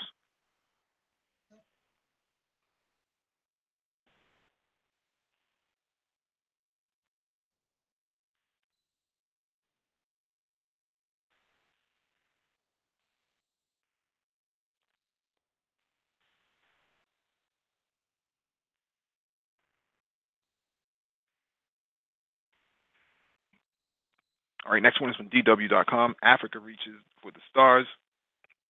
Africa's space race is accelerating as more countries on the continent launch satellites. This is bringing the fastest internet, better weather forecasting, and improved disaster management to the continent. St. Peter's Secondary School sits on a small island in the middle of Lake Kivu in Rwanda. The school does not the school does have limited internet access, but it's not only costly, it's extremely unreliable. With the launch of Rwanda's first satellite named Isirikizo in February, the government wants to change that. The low altitude satellite will beam a fast and reliable broadband signal into St. Peter's classrooms. Whether it's students in A or zero level, we are now ready to pass highly. It was impossible before to get answers to questions we didn't understand because we couldn't access search engines, she said. But now we will be able to do research faster, helping connect Africa to the internet. Kizo, which loosely means vision, was launched by the UK company OneWeb in partnership with Rwandan government. It was one of six satellites launched by OneWeb on the day. The other satellites will distribute internet to other countries. The main aim of all of this is to develop the skills and capacity, explained Patrick Nishima, the head of Rwanda's Utilities Regulatory Authority. Why we would, why we should we, why should we always look for services from others? Why can't we provide them too? Even if we can't provide all the services, we can do them in the future. He told DW. About 40% of Rwandans secondary services and 14% of primary school have internet connection, according to the Ministry of Information Technology and Communications.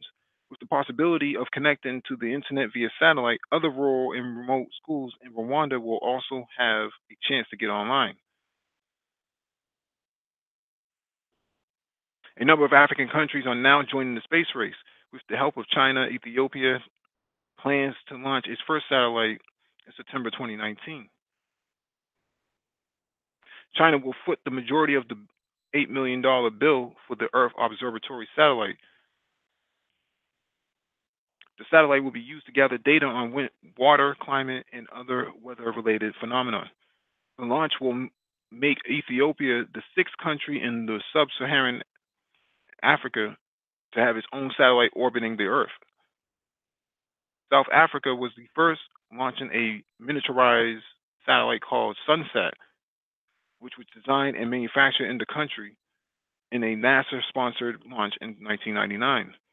Since then, Nigeria, Ghana, Kenya, and now Rwanda have joined the African Satellite Owners Club, along with Morocco, Algeria, Egypt, and Angola. Launched the satellite in 2017, partially funded by Russia, but communication with the device was lost shortly after launch. More than 24 African satellites are already orbiting the Earth, with almost half of them launched in 2017. Africa has recognized the importance of being in space, said Islam Abu El Magd from Egypt's National Authority for Remote Sensing and Space Sciences. Plans for a Pan-African Space Agency. The African Union has just approved Egypt as the headquarters of an African Space Agency after adopting a space strategy in 2017. The African Space Agency will then start working with those countries whose space programs are most advanced, South Africa and Nigeria, said Islam Abu El Mahdi. The ultimate goal is how can we use this technology to solve our problems, our challenges? For example, in infrastructure, agriculture, environment, and disaster management. Some view Africa's investment in space technology critically, given the other challenges facing the continent, like the lack of basic infrastructure such as schools, hospitals, and roads. Information gleaned from satellites has enormous potential for Africa. On the other hand, it can be said that this technology is making a fortune for Africa and empowering the continent to solve its problems. Critics do not see potential that the programs bring us, says Joseph Bay, senior editor at the Nigerian-based Space in Africa, a space-related news site. For example, Nigeria uses the technology in its fight against the terrorist group Boko Haram because satellites accurately record the region. While South Africa benefits from a satellite it developed to monitor the weather and evaluate images of forest fires. Currently, only South Africa has the technology to manufacture its own nanosatellites, something other African countries still need to develop. Nigeria, however, has even bigger plans. As part of its drive to develop a competitive space industry, it wants to send an astronaut into space by 2030. Keep that in mind.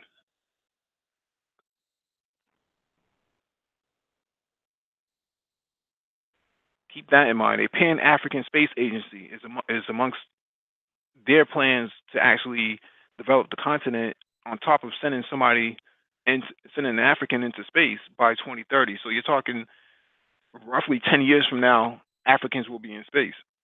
What will black people in America do?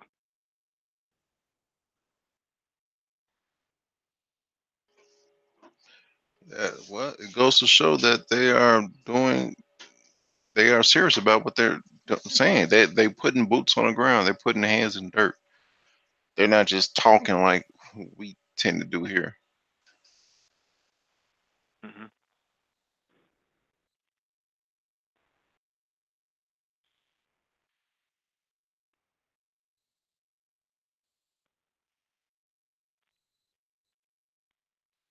All right, next one is from CNET. NASA spacecraft spots striking shift in Mars ice cap. I hate these big fucking.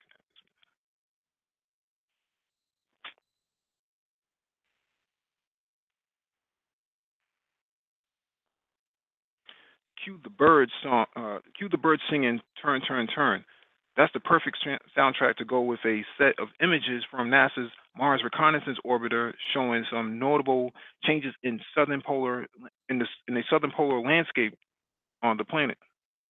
The area MRO is studying is this is poorly worded. The area MRO is studying its cap with carbon dioxide ice. Images taken in 2009 and 2019 show a very different look. The earlier view is bright and blue with what appears to be plenty of frost cover.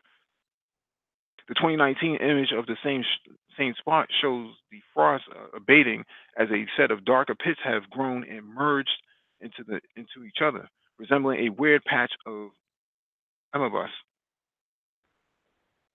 The MRO high-rise camera team at the University of Arizona released a video Tuesday exploring the transformation.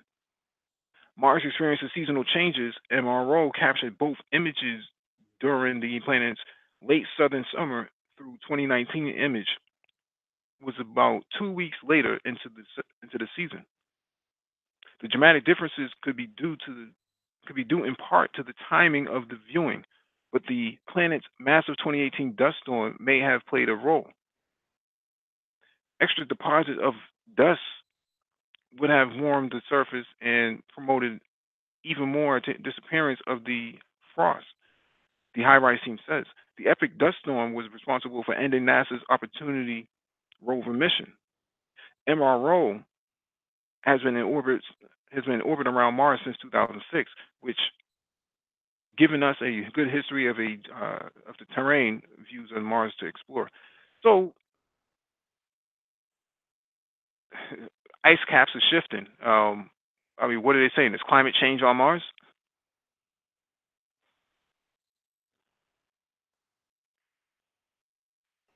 Well, it has it have to have some type of temperature variation to affect the ice melting and refreezing, that back and forth thing. So maybe the atmosphere is not as stripped or as gone as we once thought. Um, those scientific conclusions came from the information we had of Mars, the best information we had of Mars at that time. But upon further review, maybe things changed because at once we didn't think Mars had any ice. At once we didn't think the moon had any ice on it. But now we know that these two bodies do have some type of ice. So maybe the atmosphere does have temperature variations enough to melt and refreeze those Mm-hmm. ice caps, thereby moving them. Mm-hmm.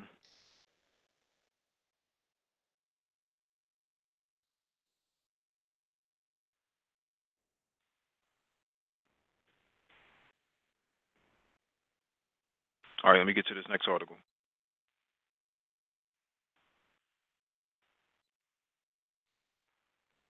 All right, this next one is from CNBC.com. Bezos hired a SpaceX vice president to run Amazon's satellite internet project after Musk fired him. This is like wrestling, man. Amazon's satellite internet plan is increasingly looking like the one Elon Musk has at SpaceX, with thousands of spacecraft that are compact in size. Among the reasons for the similarities, people tell CNBC, is that Jeff Bezos has hired some of Musk's previous senior management. Former SpaceX Vice President of Satellites, Rajiv Bidel, and a couple of members of his team are now leading Amazon's project Kuiper. People familiar with the situation told CNBC. Project Kuiper represents Bezos' plan to launch 3,236 small satellites into space to provide high-speed internet to anywhere in the world. The plan puts Amazon in the middle of a race among at least 5 different companies aiming to launch next-generation satellite networks with global broadband coverage. Bidel previously ran the Starlink division at SpaceX, which launched its first 2 test satellites last year. SpaceX initially planned for the network to consist of a similar constellation of 4,425 satellites in low Earth orbit. Late last year, the FCC approved, in addition, 7,518 satellites to the constellation, bringing Starlink's plan total to 11,943 satellites in orbit. Amazon has yet to announce where the satellites will be manufactured, and given the time it typically takes to get regulatory approval for similar networks, it appears Bezos' project is at least 2 or 3 years behind Musk. Bidel's hiring then is a move to bring in talent with the experience of developing this type of satellite internet network. Competition is good, that's all I can say.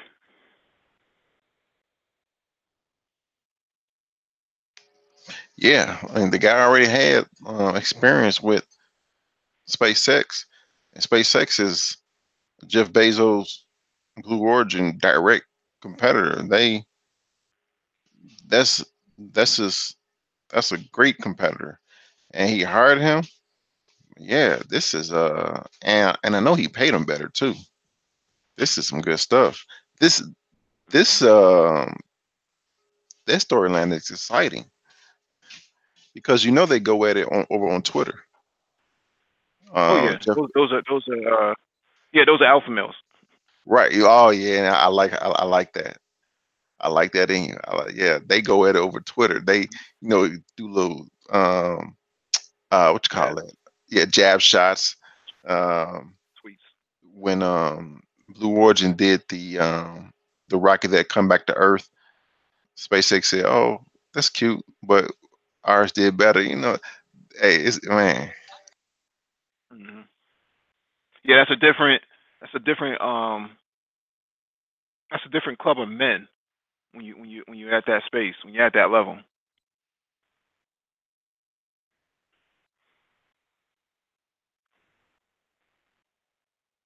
Can't just show up with a do rag and a fitted hat and think you running something. Anyways, the Engadget.com article: Facebook wants to circle Africa with an undersea data cable.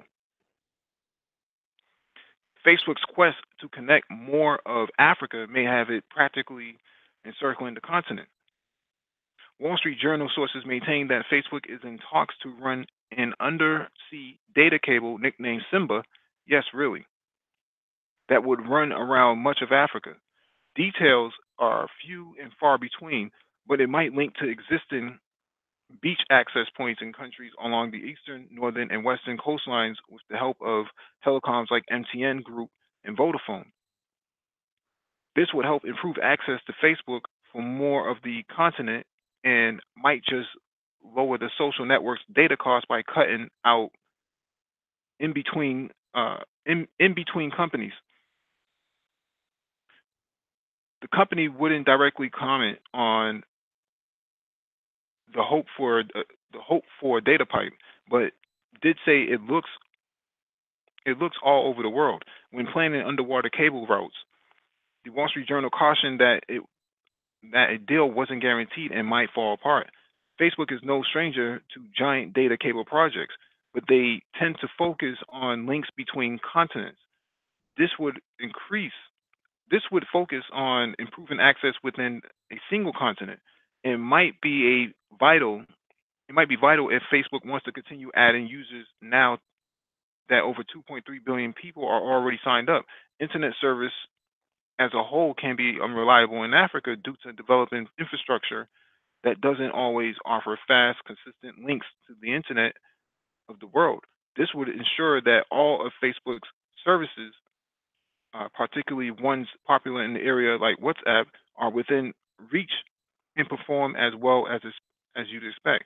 This is actually a really strong move because instead of digging up the ground and laying down fiber, they'll just lay it outside the beachheads, and that way you're not disrupting anything.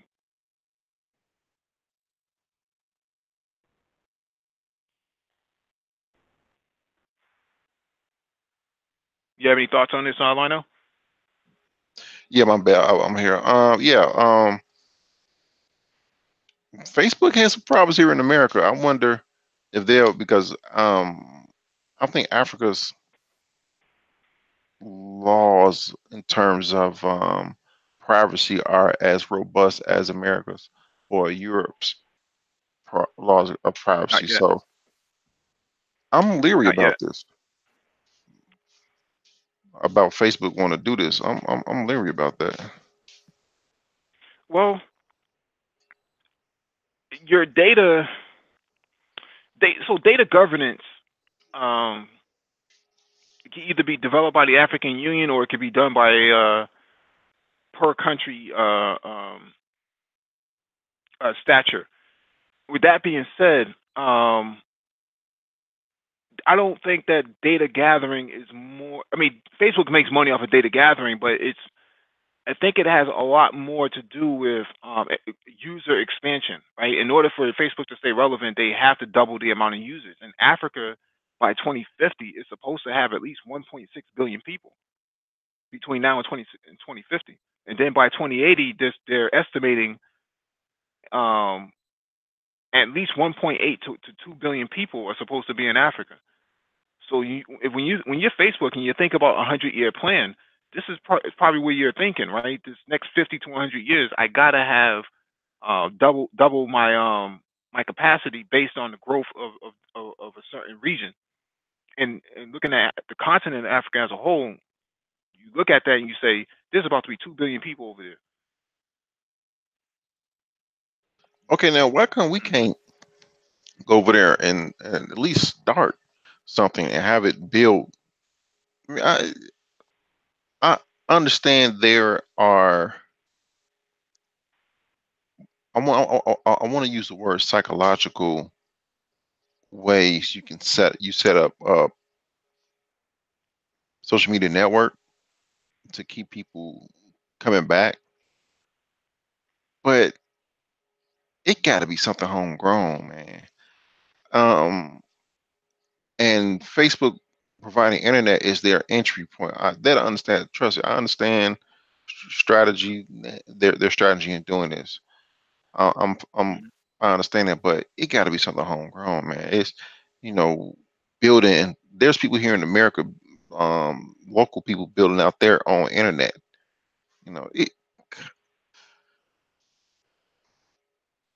Well, one of the things, so the alternative to that, right, would be 5G, right? So 5G is going to give you considerable amount of speed and moves at 2 gigabits per second versus the 25 to 30 megabits per second that you get from traditional wireless. With that being said, a data cable would give you unlimited access.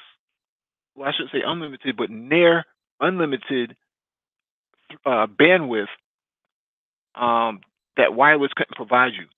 And just like the previous article said about Africa, um, blockchain in Africa, Africans skipped the whole entire um, idea of traditional phone lines. They went straight to wireless. There wasn't, They weren't going to reinvent the wheel. They were going to, you know, go in and actually develop something next generation.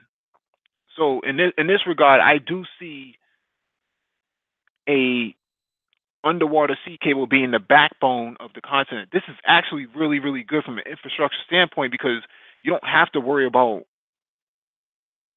protected wildlife areas and disrupting those areas. You can actually it would take you less time to actually wrap the continent one time in a big data cable, underwater sea cable, than it would if you dug up the ground through every single country on the continent. There's 54 countries on the continent, 53 countries on the continent, on the mainland itself.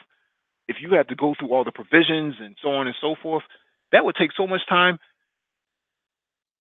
In in the United States, I think it took us roughly 10 years to dig up the ground in certain areas, in most urban areas, just to get fiber in the ground. If you had to run that around the continent, that would probably take you a year. So that means you're going to have high speed internet before Donald Trump even leaves office. Now, yeah, I agree with you having an underwater sea cable, uh, data cable. That's going to be needed regardless. In terms of interconnecting and providing some services that way is what I'm thinking about. Hmm. Hmm. Yeah, but yeah, I understand it's going to be there, and I don't want to underestimate the people there and say, well, we need to be the ones. Dice firms need to be the ones because clearly that's not the case. That they can't do it. They can. I don't want to come from their position, but Hmm. I want. I just prefer like China. China will have every age of Asian on a job. I just like to see every age of African on the job. That's all. Oh yeah, oh yeah. I think that's going to happen. Africa has over 100 different languages and dialects that it has to go through, right? So one social media platform can't cater to all because it's not a one size fits all sort of deal. Different tribes, different regions, different languages, different dialects, um, different cultures, right? Although you would think that the continent has this one big culture, it really does not, right? It's all based on region and whatnot. People, even in the Caribbean, people eat the same type of food, but they prepare it a different way, and they have different dialects and things like that, even in the same region. So I think what's going to happen is everyone is going to have to create their own. I say everyone. I mean every nation state is going to have to create its own social media to protect its users and protect its data. If that's what you're leading to, Mino. Yeah, yeah, ran by them, and it's over 1,000 different, close to 2,000 different languages and dialects. It's a lot. Right. It's a lot. Hmm. Right. So that's what I was referring to. But there's nothing saying that Africans couldn't copy the coding of of popular social media websites and just rename it for their own namesake. What are they going to do? Get sued for it? I mean, when you really think about it, Facebook was designed after Black Planet. Oh, I love Black Planet. Why you man? I love Black Planet. I used to do HTML coding on there, like when I was 18, redo the backgrounds. Hmm. But yeah, you're right. Hey, China do it. Why not? Yeah, but these guys made Facebook right off of that. So what I'm saying here is that why should we let them have all the fun? If they ripped off Black Planet, and they ripped the coding off from Black Planet. It was actually black men who had developed that, and they made Facebook. And Facebook is a multi-billion-dollar company. We have to stop being so moral and so start trying to be so ethical, and start getting. getting grimy too. Agreed. I mean, when you look at China, China steals cars. Well, they don't steal cars, but they copy the design of an American car or a European car, and then they just manufacture it themselves. Remember when China ripped the whole Apple store thing off and put like 20 of them in the country? Right. There's a lot of people use Apple's business model now, um, for their store development now. I mean, granted, it seems corny to copy them, but it's a functional product, so why not copy it? Yeah, yeah. This is open mic, so we can get into anything else you want. Anybody in the chat have anything they want to add? Yeah. I I have major confidence that someone is gonna, because they hungry, man. It's like, okay, now we finally got this. People are gonna be what's the one I'm looking for? Innovative. People are gonna be way innovative, and you see that now also with Akon. You got this thing going on. Mm-hmm. I Yeah. want.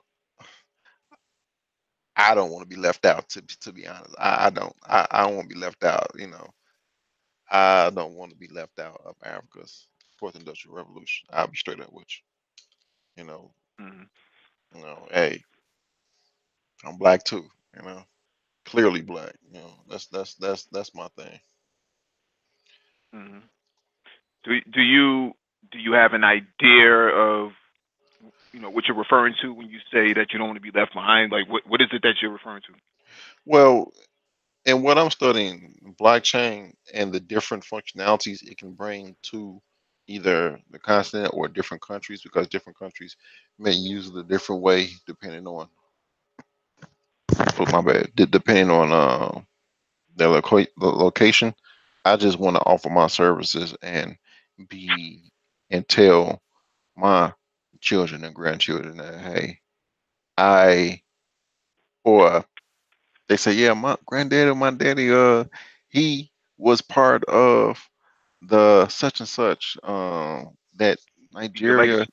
Right, right, and they can build on that legacy, build something tangible in that legacy, not just say it. They can say, "Oh, your granddaddy was whoop de woo. Oh man, he used to da da da da da. Man, he'll put that code together, and next thing you know, we're catching the post." So I want to be a part of it, man. I want to have my hands dirty, in the structure, man. Well, so you're talking about leaving like the Gantt Institute of Cryptography. Yes, yes, something, a legacy. Yes, yes. Mm, that makes sense. I don't see anything wrong with that. I mean, I think institution building and leaving behind a legacy of excellence is the primary driver and goal of what Black people should be striving for. I don't see how I don't see how being strong and independent as a female is going to actually leave a a uh, a scalable legacy behind. I don't see how uh, being a black man with 20 different tattoos and a fit hat and a do rag and a mixtape is leaving a legacy behind. I mean, you can't really build off of those templates. It just doesn't make any sense. And I think that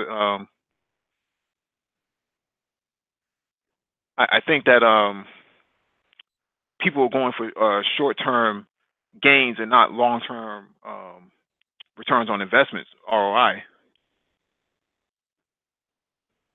Yeah, you got to think 7 generations ahead, man. You do. Yeah, yeah. But when you really think about America, and you really think about how they developed it. Those people back in the 1800s didn't think about going to that they were going to be alive to, see a rocket go into space. A rocket was unheard of back then. They never even thought about something like that.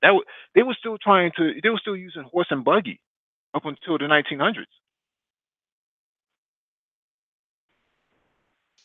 Even past that. And like I said, we can't foresee the future, and that's fine. We can only guess and become futurists and predict the future to a certain extent because we don't know what technology is going to come and divert that line. Mhm. But we can have a whole bunch of fun partaking in it, helping building it, and build our lineage for, to be honest, for millennia after we're gone because of the technology that will help preserve that knowledge. Right. Putting a satellite in a cube-based satellite into space that holds information um, that you developed, 100 years ago. That satellite's still going to be there, whether it works or not. Somebody finds it, they find it. Yeah, yeah. And them things can stay in space for a little while. Yeah, because they're preserved. At least for the most part, they're preserved, unless you want to count the radiation. Well, the radiation, I think it'll tear it up a little bit, but the longer it'll stay. But still, I want to, my biggest thing. I'm just being totally honest. I don't want to. I don't want to be left out in the building out of Africa being the great. That's my thing. What are the consequences of being left out, though? Not being able to say that you were a part of it, not being able to say, yeah, I was one of the first ones to go there and um not settle, but I was one of the first ones to go there. I was the first wave to go there to help out. I was there from the beginning. I did this out to have my name in the record books of saying when they say, well, when Africa started on this boom, you had diasporans from the West, uh, most notably Lionel Gant, no, most notably, Mike Vincent. I want my name to be etched in the history of Africa, along with past Africans that done things in the name of Africa. I want my name to be etched among them. If you can't put it in the rafters and you can't put a star in the ground, you're gonna leave it behind right over there, right? Hey, that's my plan. I Yeah. wanted, I huh? No, go ahead. No, that's me. Uh, No, I agree with you. I agree with you. yeah, I agree with you. I don't see anything wrong with that. I think that the apprehension from a lot of black people is that, well, if you can't build anything here, why you gotta go over there? Because things are already built here. What else you gonna do here? that's a good You think you point. can retire here on 100? You think you can retire here on $100,000? I don't think so. I don't No, think so. Not man, with the way I see some of these senior citizens living. Do you really want to put yourself inside of a senior home with these angry CNA people trying to beat your brains in while nobody's looking? that's that's so sad, man. That's really sad. I would rather if people say ain't no nothing with it but mud huts, but then when I look, let's say that that's the case, but the families are together, which means the families don't let each other go into these facilities. They stay with the families. That's still way better than what you have in this country. Hmm. Yeah, man, but that's my thing, though. I'm not saying, Yeah, oh, yeah, don't do it. No, I want you to do it. I just want to be a part of it. yeah. And the thing about Africa is that the infrastructure is the investment, right? I mean, we talked about this a numerous amount of times, but the infrastructure is the investment. So when people talk about going there, you're not going there for leisure. You're going there to invest into the infrastructure and to leave behind, a street named or a corner or a square named after you. If you go through most of the Irish and Italian districts in America, especially in the North, and places like Chicago, places like Boston, New York, there's still, corners, alleys, streets, all named after Irish people who really didn't, I mean, it's kind of nefarious of what they actually contributed to American society. We Right. meanwhile, you know, for a lot of black people, their names are not really left behind anywhere. They built a lot of things, but nobody really knows what they built unless we actually revealed it on this channel when we did the Black History Month. Yeah. yeah, Black History Month of inventors and all these black men who left behind legacies that were not noted, in American history. Like when we in crypto, when they say, "Oh," they talk about Hawaiian shirts and Lamborghinis. That's named after somebody. Lamborghinis. You know, Hmm. that's their footprint. You know, when you say a Picasso, you know that's going to be something that is of high value.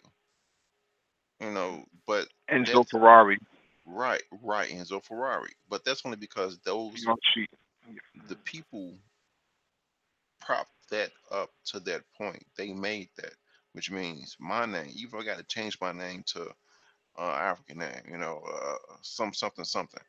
My name is going to be propped up like, man, that guy, man, he was the man. So then when other people are coming behind me, they'll know, okay, this is the standard, man. You can't go below that standard. You can't make a lower standard. You got to make a higher standard. Yeah. What's going on, DE?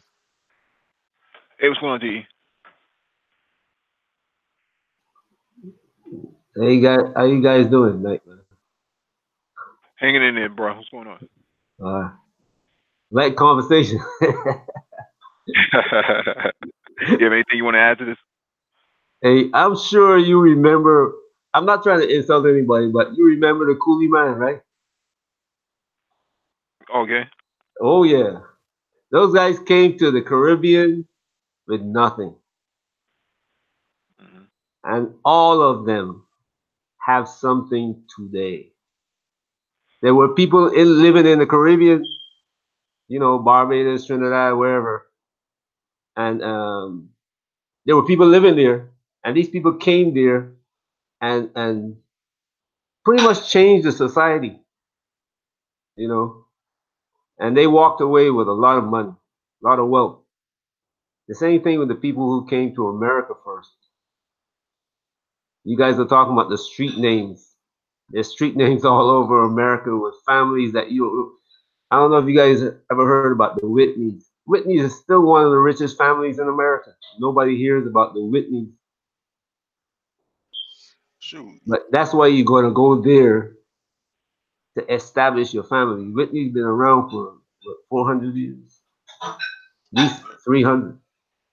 You know, so when you go there, you establish something. That family that you establish, if you did it right and they continue the legacy, you be like what Lionel was saying, and that's what you got to do. That's why you got to go there.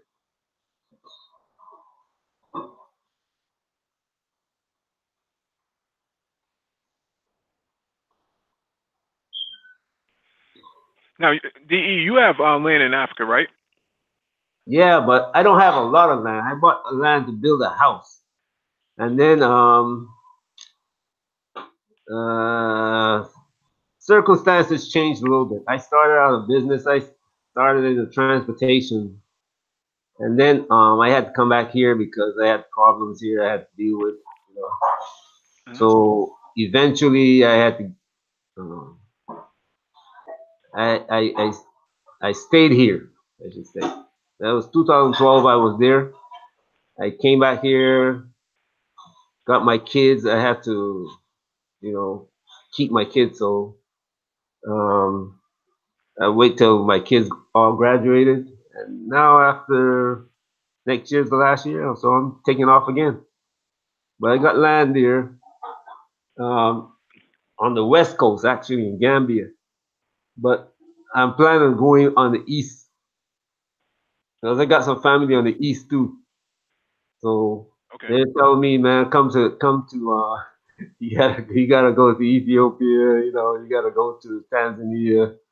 So I decided to go east, and from what I've been investigating the thing, and they're beginning to grow.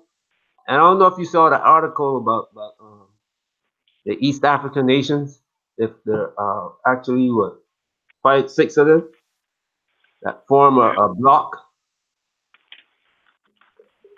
Okay. There's a I was reading an article about it yesterday. Anyways, Tanzania, Kenya, Rwanda, and Uganda, and Burundi, I think it is. But they're Okay. forming a block, a trading block. And actually, those nations are the nations, except for Ethiopia on that side, that are the fastest growing. And the infrastructure is building up because the Chinese are really, the port of Mombasa really is really important to the Chinese, you know. So I would that say area, that area is beginning to build out. So I want to go there and see what it is. West Africa is pretty much a bastion for Europeans. Um, you really you can establish yourself there, but it's with America moving into Ghana and putting bases, embassies everywhere on that side. They taking over the former French colonies. That's the way it appears to me. So it's. I think the East is probably better, but you gotta go there and establish yourself. Even if you go south, like towards Mozambique and South Africa, is still good. what's your idea of leaving a legacy behind in Africa? Yay You or have nay? to. You have to. You have to because it's yours. I mean, we look at. I hear Bob Marley say something one time. I can never give up a continent for an island. And when I first heard her say that, it was like I was younger then, and I didn't understand it because I was saying to myself, well, I got land in Barbados. I've got a house in Barbados. What's he talking about? But now I understand. It's not just uh, uh, it's not just what I own, but Hmm. the legacy that Linnell is talking about. You're building something, and that's something you're helping to establish something. The people who first came to America, they came yes for themselves, but the look at the Constitution for instance. You know, those guys weren't really um, in it for the short haul. You know, they made something that they thought would protect them and was going to be good for 1,000 years. They Hmm. saw themselves as being the last great um, power on the planet. If you read the Constitution, you better believe it. Jefferson and all of them, they told you that. They saw themselves being the last great power on the planet. With them, everything is, they're going to be like gods. Hmm. But they didn't know, they knew about history, but when they got into the Freemasons, they really didn't understand what Freemasonry was. They just see it as though um, they could pass on their legacy through the Freemasons, and that was it. That's how they're going to maintain their power. but it doesn't work like that. It doesn't work like that. And we are seeing it now that the last shall be the first, and people don't understand that. People don't understand that is like you can reach up. Is like a tree. You know, a tree will grow so tall, and then it drops a nut, and that nut will come and replace the tree that it fell from, and that's what's happening. It's the Africa of 500 years from now has to be built by us. The foundation has to be laid by us. Yeah, absolutely. I agree with you on that. I think it's I think it's a shame that people would neglect the continent for what it is now when there's so much opportunity there and so much legacy that can be left behind. You know, I understand that people love MLK and they love Malcolm X, but you know, these guys changed American history for what it is, and the only thing they got was a street named after them. You know, their names they should have a Mount Rushmore or Mount Negress or something like that with MLK and Malcolm X and Garvey and all carved into a mountain. Like that's the sort of legacy that they're trying to leave behind. When you think about Mount Rushmore, I mean that's what they were thinking. You know, we're gonna leave this behind. I don't care if we die tomorrow. This is gonna be left behind. The problem and Americans write positively about Jefferson despite his interactions with young females, and the pedophilia behind it.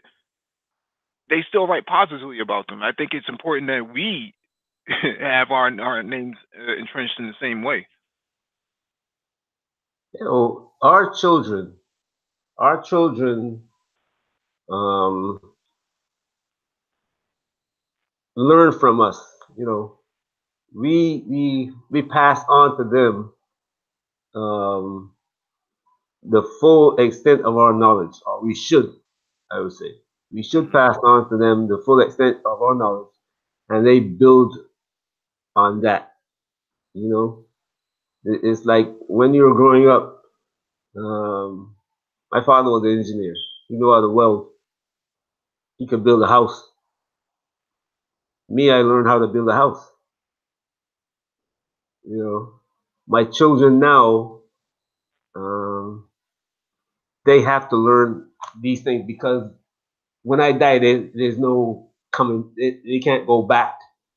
So they have to take on what I left behind and try to improve it or change it. You know, whatever I do now, good or bad, they have to live with it and make it better for them.